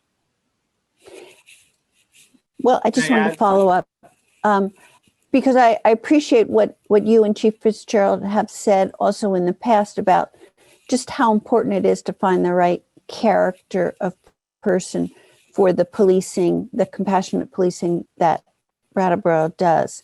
And I also appreciate what you had to say about training very much. And I would assume that that your presentation and Chief Fitzgerald's presentation is the first part of the continuing conversation that we'll have with the Public Safety Committee to reach the appropriate consensus for the type of useful training going forth. And I think that dispatch, as you kind of hinted at, is a large portion of that too, so that the dispatch services will be in that mix as well. Am I correct in assuming that? That dispatch services will be part of it? Is that what you said? Yes. Yes, their training line has increased as well. And I just want to reiterate one of the things that the chief said. You know, if there is going to be a change in what services are provided and who is providing those services, a significant amount of time needs to be spent determining who is going to make that decision and under what circumstances, and then where the accountability lies when the wrong decision is made, you know, and other factors related to that. Thank you. You're welcome. Peter wanted to jump in with a piece of information, or? Yeah, and then I wasn't going to, but thanks, since you called it out. What I was going to do was just supplement something that the captain said that I think provides some broader context that might be significant to folks as you think about the vacancies that we have and the lessons that we learned from unsuccessful candidates. Hiring police officers is a rigorous process everywhere, or at least it should be. You know, there are some departments that may not take as much care as they ought to, but I've had the good fortune to be working 4 different municipalities where I saw a consistently rigorous recruitment process, because there's probably greater risk involved with the independent decision making of those individual employees than any other municipal employees. So it's important to make sure that you're very choosy and careful in the recruitment process. And in part because of that, and in part because of some demographic and social factors over the last decade or so, it has become very common in Vermont and not uncommon across the country that police departments aren't able to fill all of their allocated positions. So recruitment is a challenge in this field in general, and it's a particular challenge for all the police departments in Vermont. I don't know of any police department that is, sort of finds it easy to fill their open positions when they have police officer positions that come open. So that's just some background context. That doesn't mean we don't have issues to look at, or that there won't be part of this that in looking at the results of the community safety review won't be important in terms of thinking about our vacancies and the totality of what's expected of the police department. But it is not abnormal that we run chronically short of 27 officers. Thank you for that perspective there, Peter. Ian had a hand up, and then Daniel, and I just want to remind the board that we do need to take a break. Andy was before me. Oh, I'm sorry, Brandy, but I think Ian also had a hand up, and it was a while back. Actually, Peter just answered it. Oh, okay. Nice job, Peter. So again, we'll let's take Brandy and then Daniel. Thanks. And Tim, thanks for being super responsive and with the mute, unmute. And Sure. Chief Fitzgerald, I'm really sorry that I didn't mute faster. I thought I could get it under control, and I hope it wasn't too distracting that I was coughing to death over here while you were trying to speak. I very much appreciate tonight's presentation, and I'm just kind of being a sponge and absorbing it, and definitely a few things I'm really thinking about hard when I absorb this is, as was said, I believe Chief Fitzgerald said this, but because I was having such a coughing fit, it's a little bit of a blur of which of the two of you said all the funding getting cut out of other supportive services landed the work on your plate. And at the same time, we're understaffed. And when I think about that, I'm really glad that we did do that restructuring. Outside of what it might value for recruitment, what's really important is that people who are having to pull extra hours to pick up work that's not necessarily police work should be paid, paid well, or as well as we can afford to do that. And I think the question of, who makes the call is a huge deal, because right now, if I think about it, a call comes into dispatch and dispatch passes on the call, and that's going to be a really big deal if we start saying different groups should be responding to different things rather than the police responding to everything. And I really hope that when we're going through this process that we can be really grounded and non-reactive when we're having these conversations, because they're life or death conversations for the person who's making that call, whether it's mental health, substance abuse, domestic violence. We have to really make sure that we're keeping people safe in the best way. And so that's what I'm pulling out of tonight. I didn't see anything in the numbers necessarily that was surprising. I thought it seemed obvious based on the discussions we're having locally, nationally, that the training budget would be way higher. I didn't even flinch at that personally. And I'm interested to hear more from the safety team, more from you all and your engagement with that. And I'm glad to engage on this extremely uncomfortable, awkward, but really important process. Thanks, Brandy. Daniel, do you want to throw in? Or? Sure. It's a super easy question to answer. So, the training budget we increased, the proposed budget is to increase it from last year's 27 to 40, and the reason seems sound. And Captain Carrigan and I were in a diversity, equity, and inclusion training way back in pre-COVID times. It was fun. We learned a lot about one another. And it makes me think as we transition, Chief Fitzgerald, your leadership in the department shapes the department, I'm presuming, right? Captain Carrigan, in the interim, your leadership will shape the department.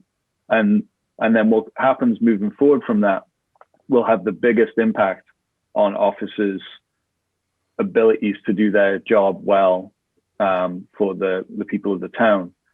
And so, the training budget is one thing, but it's like putting that to work every day and creating the culture, and I know that Chief Fitzgerald cared about that because I saw him do it, even in my short time on the board. And I, from the work that I've seen with Captain Carrigan, like, I believe that you really value that end of things. And I just hope that the kind of things that go on in trainings won't stop once the training is done, or, will be developed further in meaningful ways with the officers. Because I used to be a teacher, and I've sat in service trainings that, you're watching the clock and waiting them to be done. And so it has to be meaningful, it has to be relevant, and then it has to be put into practice in a way that works with the culture of the department. And I know that you know that. I guess I'm just kind of saying it really to say it out loud.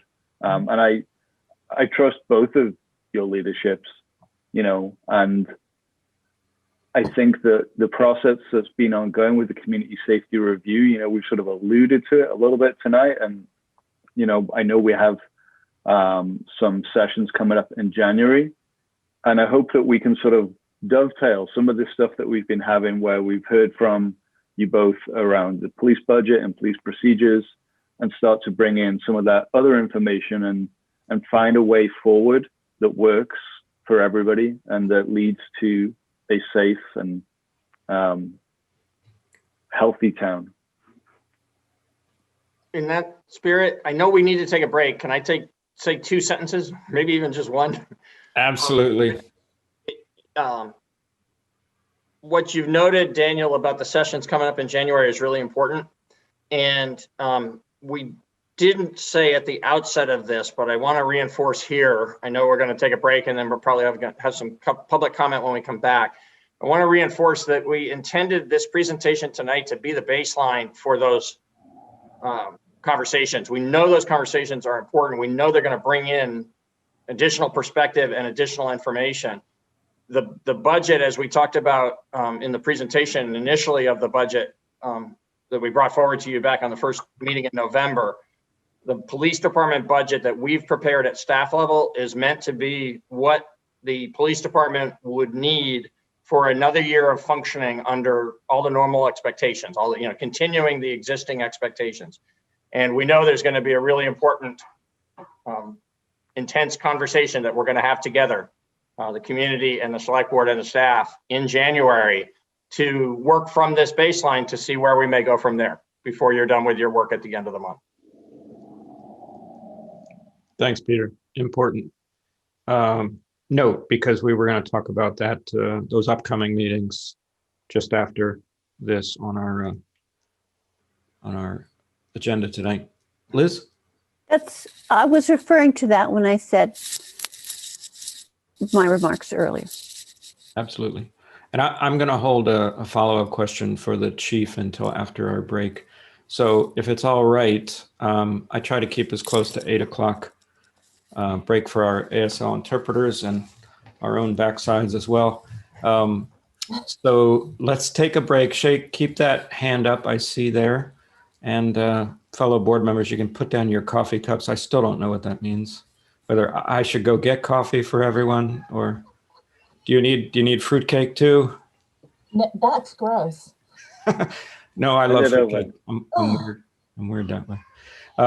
Okay, so we're going to take a break until, let's say, 8:25. That's all right. And we'll have a few follow-up questions for the chief and the captain. Welcome back. We are continuing our discussion of the police department budget, and most board members had a chance to chime in before our break. And I just thought I would take a moment just to ask a follow-up question before we go down any further rabbit holes of our chief, if you don't mind. Chief Fitzgerald, my only question has to do with your the model that you mentioned of a full complement of officers. Sorry, let me send you a. There you go. You should be able to. There you go. You said there was a sort of a national model. I think you referred to it as a 2.3 full-time officers per 1,000, and you cautioned us against sort of using that as a benchmark and not obviously suiting the needs of Brattleboro as a very unique community, as all are. But when I do the math, I get to about what our complement is, or we want it to be, or have historically wanted it to be. Is it 26 or 27 that has been our historic target? In 2011, we were at 28 for the longest time. In 2011, we were defunded a position during budget cuts to 27. So for the past 9 years, it's been 27. And you know, for full transparency, that is a very difficult number to maintain, to get to that level. And, you know, we've gotten close a lot. We might have hit it once while a person was in the academy, and then, you know, gone below it once they graduated. So that 27 number, like I said, has been around for about 9 years, and very, very rarely and real briefly have we ever been able to hit that number, and we've never been able to sustain that number. Gotcha. Yeah. So I don't mean to put you on the spot, but with the recognition that we're going to sort of lose you to be able to put you on the spot pretty soon, I do want to tap your expertise and say, you know, if you were not departing us soon for your well-deserved retirement, would you recommend a change in that level? Sort of regardless, understanding that we're going to have some important discussions with the committee coming back to us in a couple of weeks. What's your own personal feeling as far as that level goes? Yeah, I would say this if I wasn't leaving. So don't be surprised. It may come as a shock to other people. I think 27 is a good number. Okay, I certainly would not reduce that number. I have been always against adding to that number, and simply because I don't believe that we would meet the expectations. If someone said, "Hey, we're gonna fund you 3 more officer positions and bump you up to 30," they would, unfortunately, magically think that crime is going to go away, and that's what was a lot of my lead in on the staffing. That I don't believe that is directly related. So upping the numbers, it may sound odd from a law enforcement executive by saying, no, I don't want additional staffing, because I don't think we could meet the expectations, and I'd be setting up the department and the officers for failure, and that's not good business. However, I really think, and this is what I would say, even if I was going to be here, I think there's a good opportunity here for us to do strategic hiring, sit and budget for the 27 and look at it to see how realistic it is, talk to whoever is the law enforcement executive and ask them point blank, you know, what do you have in the hopper? How many applicants do you have? What does it actually look like you're going to be able to do this year for recruits? And then look at that, but don't ever take away from that 27, but strategically hire budget wise within that number. You know, because we budget for the full contingent every year, and I want to say, and I'm sure the town manager could give better numbers than I could, but at the end of every year, it's a considerable amount of money that is left over in our line item in our salary line, even with us blowing the overtime budget out of the water. But that's something you really got to think about too, is the stress and fatigue it's putting on the officers that are here. So that money that is given back, they're tired. They're constantly coming in and, not doing a 10-hour day like they normally would. They'd be doing, a 16-hour day and then going home and coming in on their days off. If there's, if we're shorthanded, we cancel vacations, we, bringing them in on their days off. And that really starts to take a toll on the individual, both physically and mentally. So, that was my whole point. And thank you for giving me the opportunity to clarify, is that simple number, I think it's from the Bureau of Justice or something like that, where they just, on average, approximately 2.3 per 1,000 residents is a good ratio. And a lot of people just took that as gospel and said, we have 10,000 people, we got to have 23 cops. And you really got to look at what you're asking of your department. And we're one of the hardest working departments. We ask a lot of our officers. And I'm not saying the community, it's within ourselves. The lieutenants, the sergeants, the officers themselves really put a really high degree of professionalism and want to do a good job. So the standards are very high. Our call volume is really, really high. If you compared the number of calls that our officers go to individuals that are on the state police or other agencies that make a little bit more money, you will see our workload and their workload are drastically different, with ours is much, much higher. So that's why I was saying it's complex. You really got to look at how are all these activities that the officers are doing playing into their workday, into their workload, not just citizen initiated calls for service. That that's a very small portion of what makes up the officer's workload for the day. Thank you very much, and appreciate your past attention to I don't know, to use a simple phrase, quality over quantity. But to a certain extent, I would think that if your quantity drops too low, your quality is going to suffer as well. So it's a delicate balance, in my opinion. Any other board members need to chime in, or I will go? Shay has a hand up.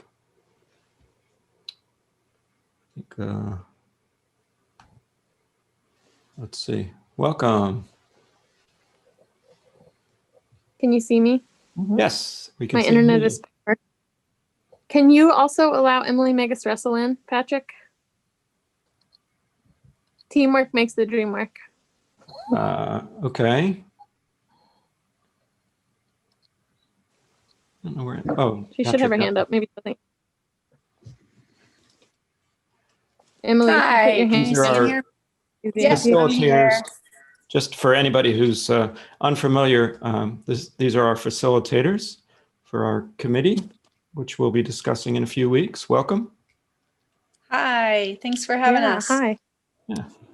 Yeah, Shay, would you like me to start off, or no? Kick it Your off. hand is up. Yeah, I'd like to just first of all say thank you all for giving so much attention to this really important topic. We have, as Chief Fitzgerald called in, and many others have, there's, we're in such a time of review and accountability work around this methodology.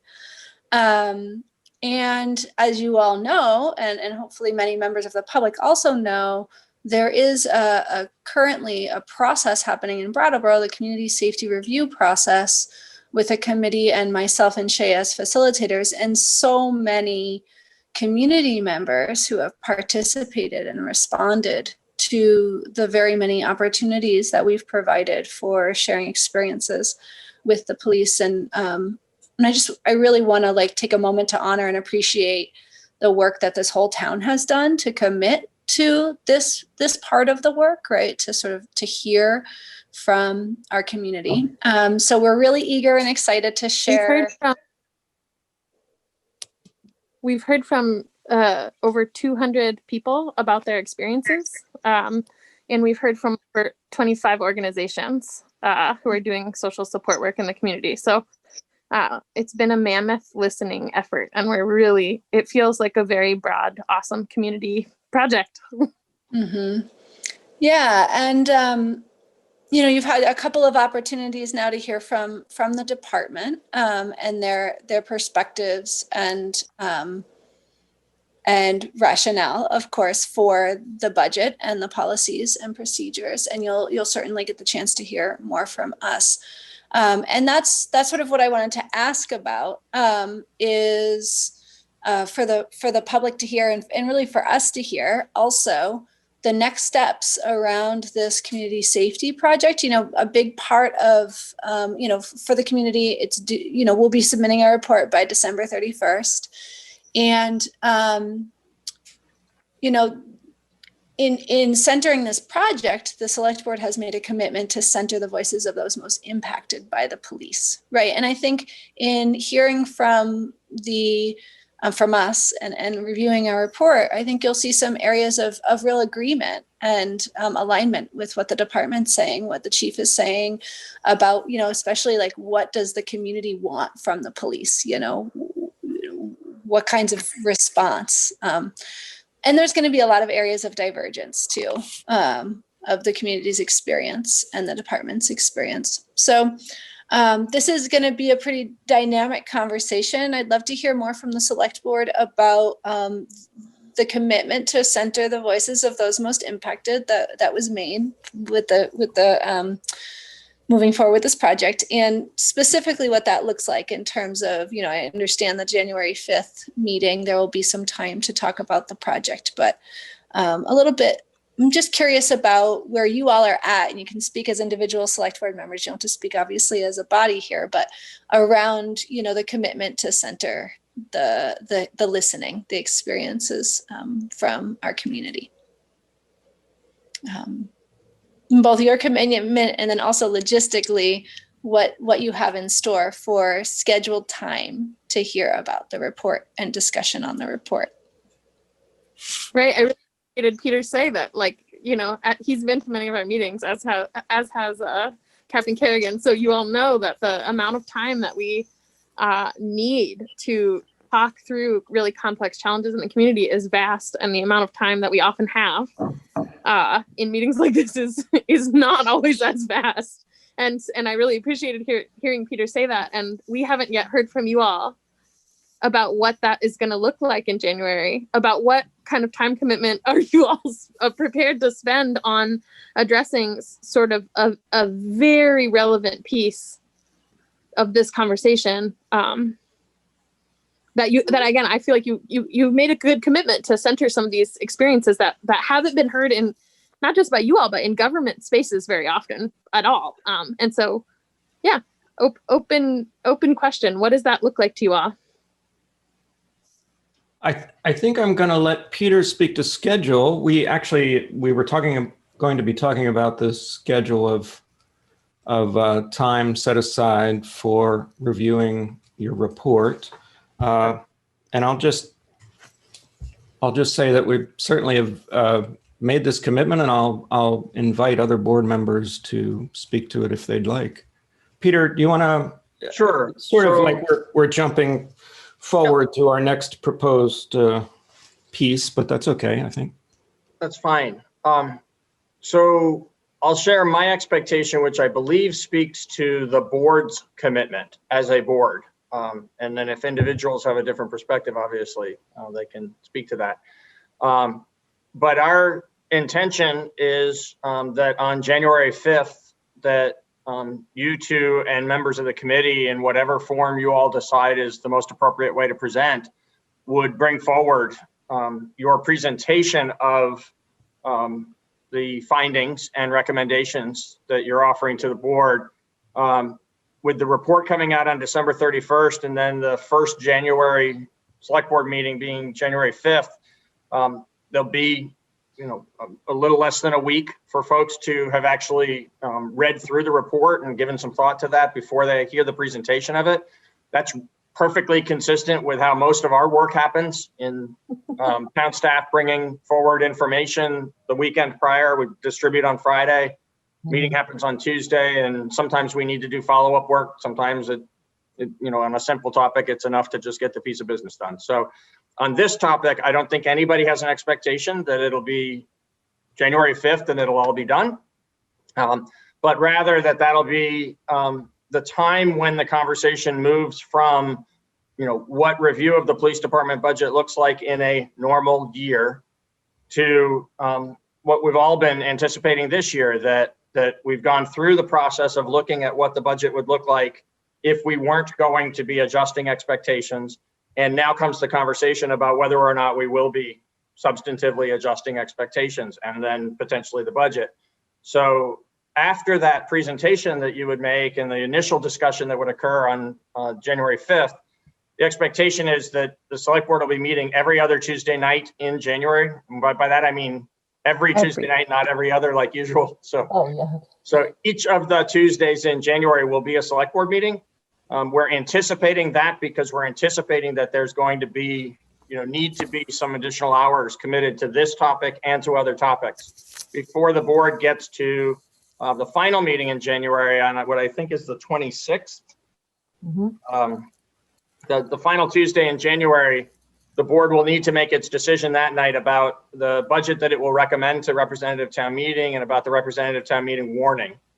So there's those 4 Tuesday nights in January, if necessary, and theoretically even more than that if the board determines that other nights need to be brought in. But the expectation at this point is that in those 4 evenings, a significant amount of time will be devoted to consideration of the community safety matter and how it affects the police budget, and to other issues that need to be resolved before the budget is put to bed.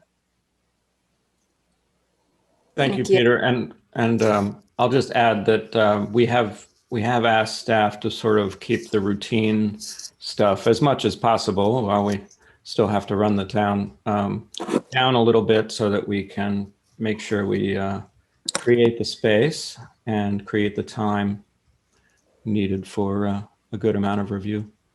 Other board members? Brandy? Hi, yeah. I want to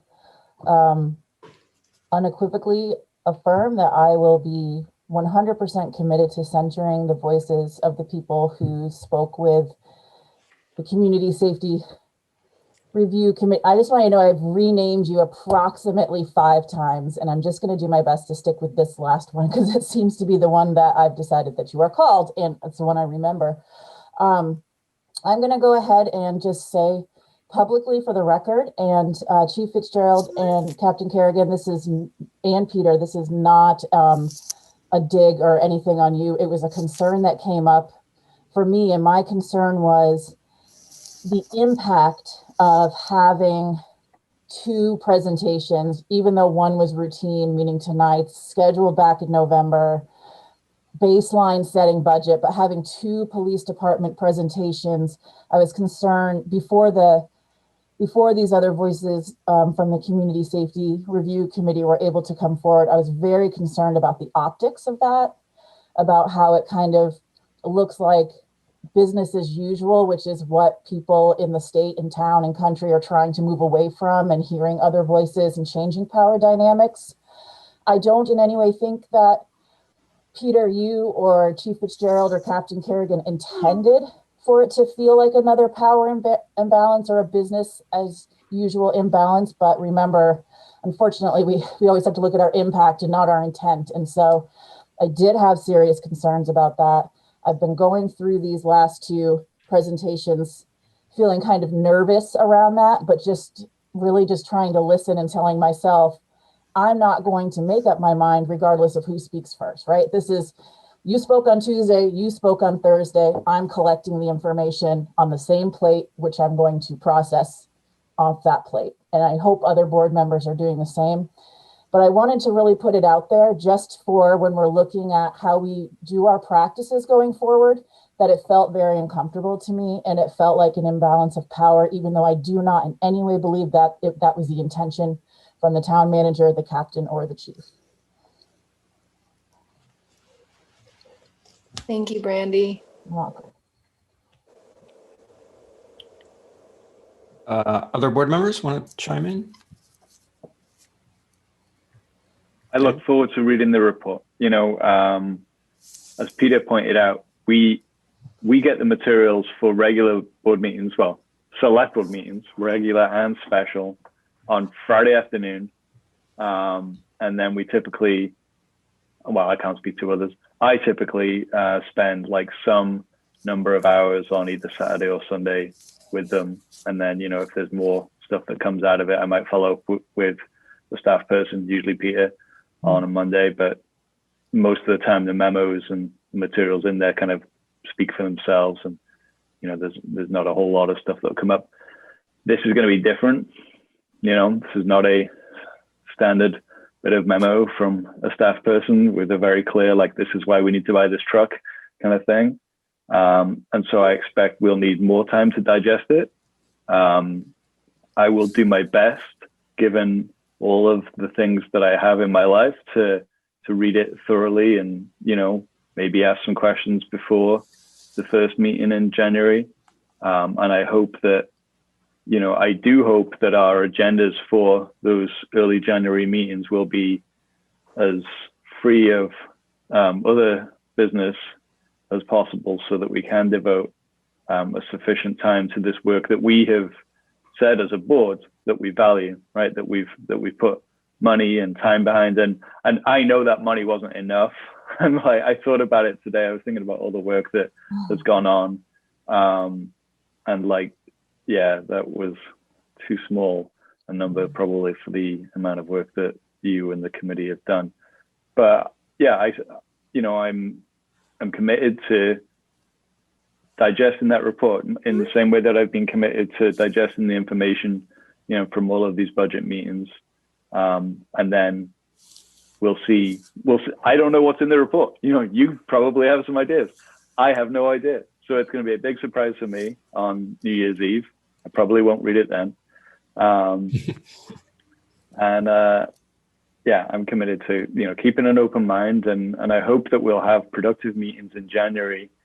And I'm glad that we did this, you know, and I'm feeling confident that whatever disagreements we might have about some parts of this report, we will come out of it feeling that we did something worthwhile and meaningful. And I'm sure that there will be some things that we can do that work for the department, that work for the community, and that work for the select board.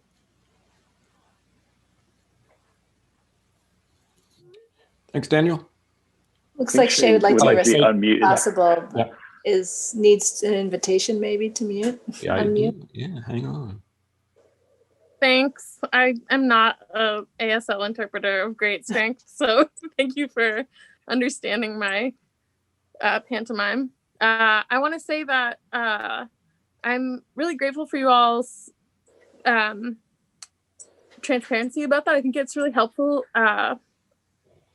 Maybe less to Emily and I as facilitators, and more to community of respondents of our inquiry that I'm hearing from, that don't always feel very heard in spaces like this. And so I think that any preemptive affirmation of your commitment is always really helpful. And I also want to say that especially Peter has been so helpful in us logistically figuring out the different aspects of our work. And we felt really supported by the town. And also that Captain Kerrigan has been incredibly cooperative in providing with us with an endless sea of documents and information. It's a truly astounding amount of information that we've been wading through. I don't want to tell you how long the draft is because it'll just freak you out. We're going to make it smaller. I'll slim it down, but it's a big effort. And it should be, given that you all spent money and effort on producing it. And that so many community members contributed to it. So I'm glad that you're going to give it the time that it deserves, because you will need that to digest what's there. I think we've needed a lot of time to digest and produce what's there. And yeah, I think that there are many places of alignment in the community about ways to care for each other well and reduce overburdened systems and do good work. And I look forward to those conversations with you all in January. And Daniel, it's good that you mentioned that it wasn't enough money. Not because I need more money, because this work is not ending now. This is one little chunk of the endless work of anti-racism and caring for each other well in the world. And that means that you'll have an opportunity to use that perspective later with the next people that you hire to do some other chunk of the work in the future. Emily and I will probably take a relay race baton passing break, but you'll probably have to consider that we underbid, and this work is worth money. So glad to hear you reflect that piece as well. Thanks all. All right. Thanks to you both. I've been reading ahead a little bit with your minutes and checking in on a couple recordings, and duly impressed with some of the work. So I appreciate it and look forward to hearing from you again. Thank you all. If, Thank you very much. Yeah.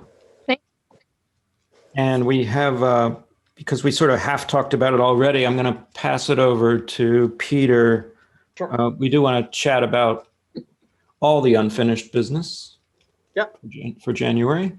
I guess I just logistically, in terms of the coordination of the meeting, I want to see if you're finished with the chief and the captain, so that. Oh, I just figured they'd want to stick around, but Why? they may want to stick around, but not on camera. Well, the thing is, do any of us has a question. Do any of us want to let Chief Fitzgerald go? That's the stress here. Ian has a hand up. Yeah. See what you did there. I actually do have one line item question that I had thought of during all this. I actually didn't get an opportunity. Thank you both for your presentation and for the work that you do for the town. I'm just curious, the educational incentive is a line item that's dropping. And I don't really know what that means. Oh, okay. So I'll speak to that, because the compensation line items are provided to the department, not calculated by the department. Okay. And this is a collective bargaining benefit. So there is for employees in 3 of the 4 unions in town, I believe, at least two of the 4, and I think 3 of the 4. There is a incentive, a financial incentive provided for attainment of certain educational levels. And in the police department, with the NEPBA in the most recent round of negotiations, we added actually a provision for someone to receive military in recognition of military service. For a sufficient number of years and an honorable discharge, you'd get credit that would be similar to the bachelor's degree recognition. So what that reflects is simply the census in the department at the time it was calculated about 6 weeks ago or 8 weeks ago, that there had been folks who had left the department, in some cases not yet replaced, in some cases replaced by people who had were eligible for less of that incentive than the ones who had retired or resigned. So that's why you see that number going down. It's not an indication of a conscious decision that was made. It's just applying the provision in the collective bargaining agreement to the actual people in the department. Great, thank you very much. Well, thank you, Peter. Sure. Is this the moment where we have to say, turn off your cameras, gentlemen?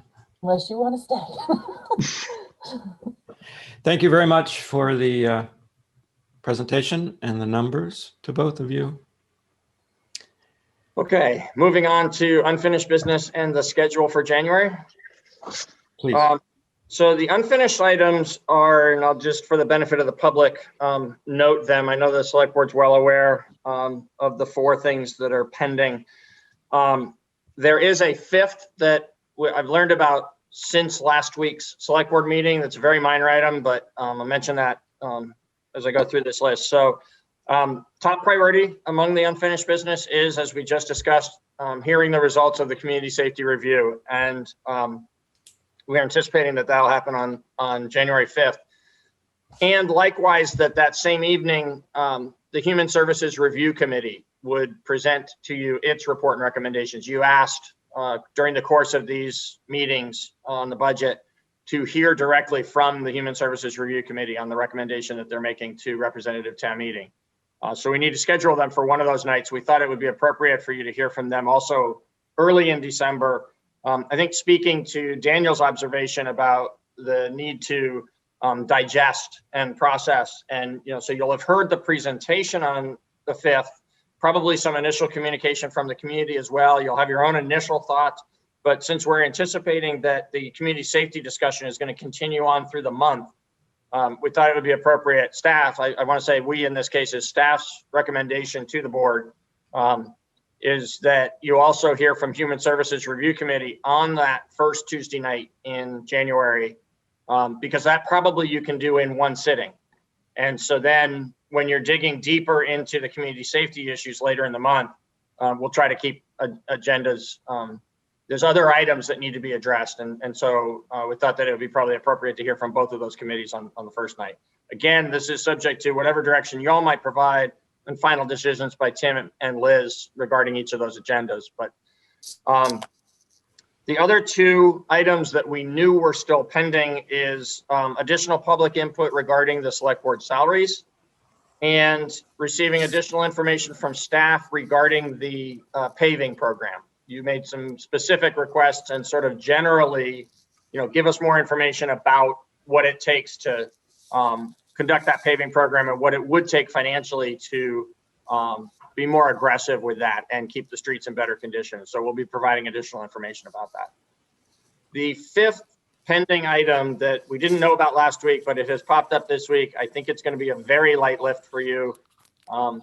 Frankly, probably could address this evening, except I think that we should give public notice of the matter and address it in January, is that the BCTV's costs have increased in a way that they're making an increased ask of all the municipalities that they serve to provide some additional funding. And the ask to the town of Brattleboro is an increase from $5,000 to $7,000. So it's $2,000. It's for an essential public service. They've been especially important to the community during COVID. So, I expect that's a light lift for you, but we'll bring it forward as an agenda item in January. Great, thank you. We also have things that aren't budget matters per se, but are important things that you'll need to spend some time with in January in order for you to make decisions about putting them on the warning for either the town meeting ballot or the representative town meeting warning. One is the update regarding the replacement of the water treatment plant. So, you've looked at that very thoroughly in the past. You sent us on the course of doing final design and pulling together the funding and getting ready so that at representative town meeting of 2021, we'll seek authorization and hopefully then proceed soon after that to construct the new plant. The details of that will need to be presented at one of the January meetings. And I'll be presenting some additional information. I don't expect this is going to take a long time or a lot of discussion, but we've had much discussion over the years and some in the recent months, or actually not so much in the recent months, some over the course of this select board year, regarding self-governance, and particularly Dillon's rule comes up again and again as an impediment to things that we might think are important actions that we'd like to be able to take but can't because of the lack of authority from the state. And so there's some additional information. I don't want to go too deep right now because we should provide some backup and the context for this for when it's on an agenda and the public is warned for the discussion, but some additional movement related to potential use of the charter change process rather than lobbying for legislative action that municipalities across Vermont might be able to, in a coordinated way, present again a good case for self-governance, for additional authority for self-governance. And so I'd like to propose that to you in January with some context and some details. so that you can decide whether or not to put that question onto the ballot for town meeting day on March 2nd. May I move from there? That's the list. Not that it's just the list, it's a big one, but that's the list of business for January. May I move from that into the proposed schedule? Please. Absolutely. Thank you. So on January 5th, there will be actually one additional item that I didn't mention because it also has come up in the last week, and it is more actually it kind of overlaps between, you know, what we might call routine town business and business related specifically to town meeting, but it has to do with the voting process itself. So the board is aware and the community will become aware of things the state is considering regarding flexibility for the town meeting day balloting and the town meeting process this year in the spring of 2021. And so Hillary and I will be coming to you with some advice regarding choices that the town will need to make around that. That has to be considered on January 5th because of the time implications for the decision that you'll make and then the follow-up action staff would have to take in order to get ready for the election on March 2nd. So there's actually some steps to follow that even January 5th is going to be a tight timeline. But nevertheless, that's the first opportunity. And so we will plan to bring that to you that night. The only other two things we anticipate at this time being on that agenda are the presentation of the community safety report and recommendations by the facilitators and the committee, and the presentation and discussion that you'll have with the Human Services Review Committee. On January 12th, we anticipate that there will be continued consideration of the community safety review matters and the select board stipend and the street paving. And then on January 19th, continued consideration of anything that is unfinished. We anticipate likely you will have additional discussion that night regarding community safety, might not need to have additional discussion that night regarding the other matters, but if you do, then there'll be room for that. And then also the water treatment facility update and the self-governance update and proposed charter amendment would be on that agenda. We'd also present to you that night a draft warning, so you can begin to see what would be in the warning that you'd be asked to approve the following Tuesday night, and can give us feedback if there's anything there that you see as problematic or needing to be addressed. And then on January 26th, it would be your final, that's deadline. Statutorily, you have to issue a town meeting warning by, it's not exactly the 26th, I believe it's the 28th, but you know, it's right in that couple of days time frame that is the deadline. So on Tuesday, the 26th, we anticipate that you'll give your final consideration to any of the unfinished business and that you'll approve the warning to be issued for the town meeting day voting and the representative town meeting.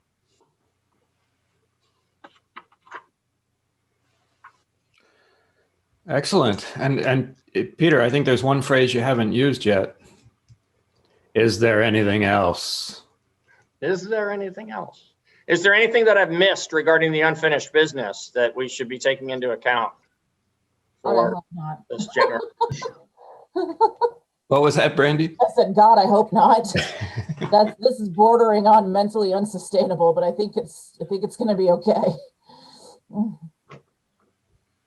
Yeah. It's going to be a busy month. So I think you answered my first question for a newbie. So the deadline that we're working on is the 28th of January for the. Don't take the 28th to the bank, but it's definitely in that couple of days. It's always right around the 1st of February. Yeah. And it's tied to town meeting day, and town meeting day is early this year on the 2nd of March. So it backs up that deadline into the end of January. I think it's the 28th.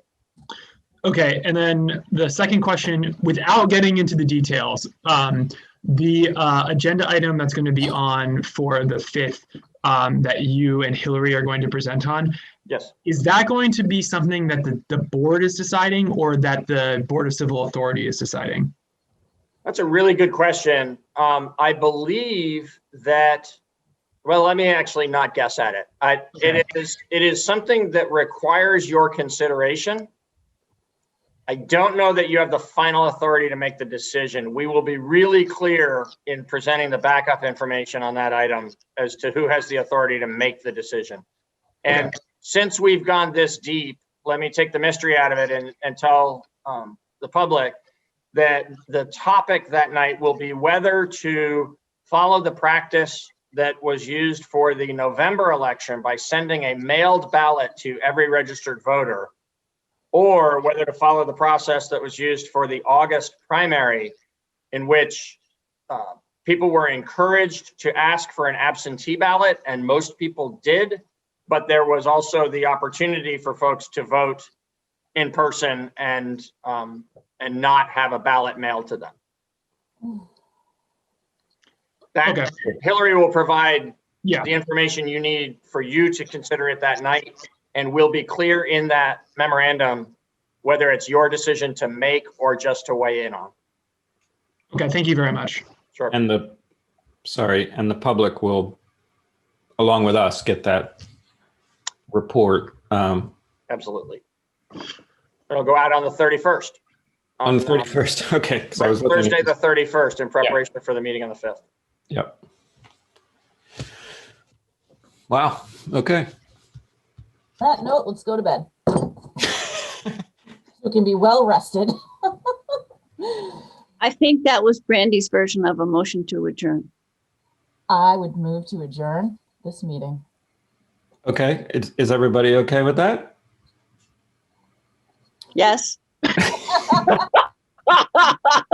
Further discussion?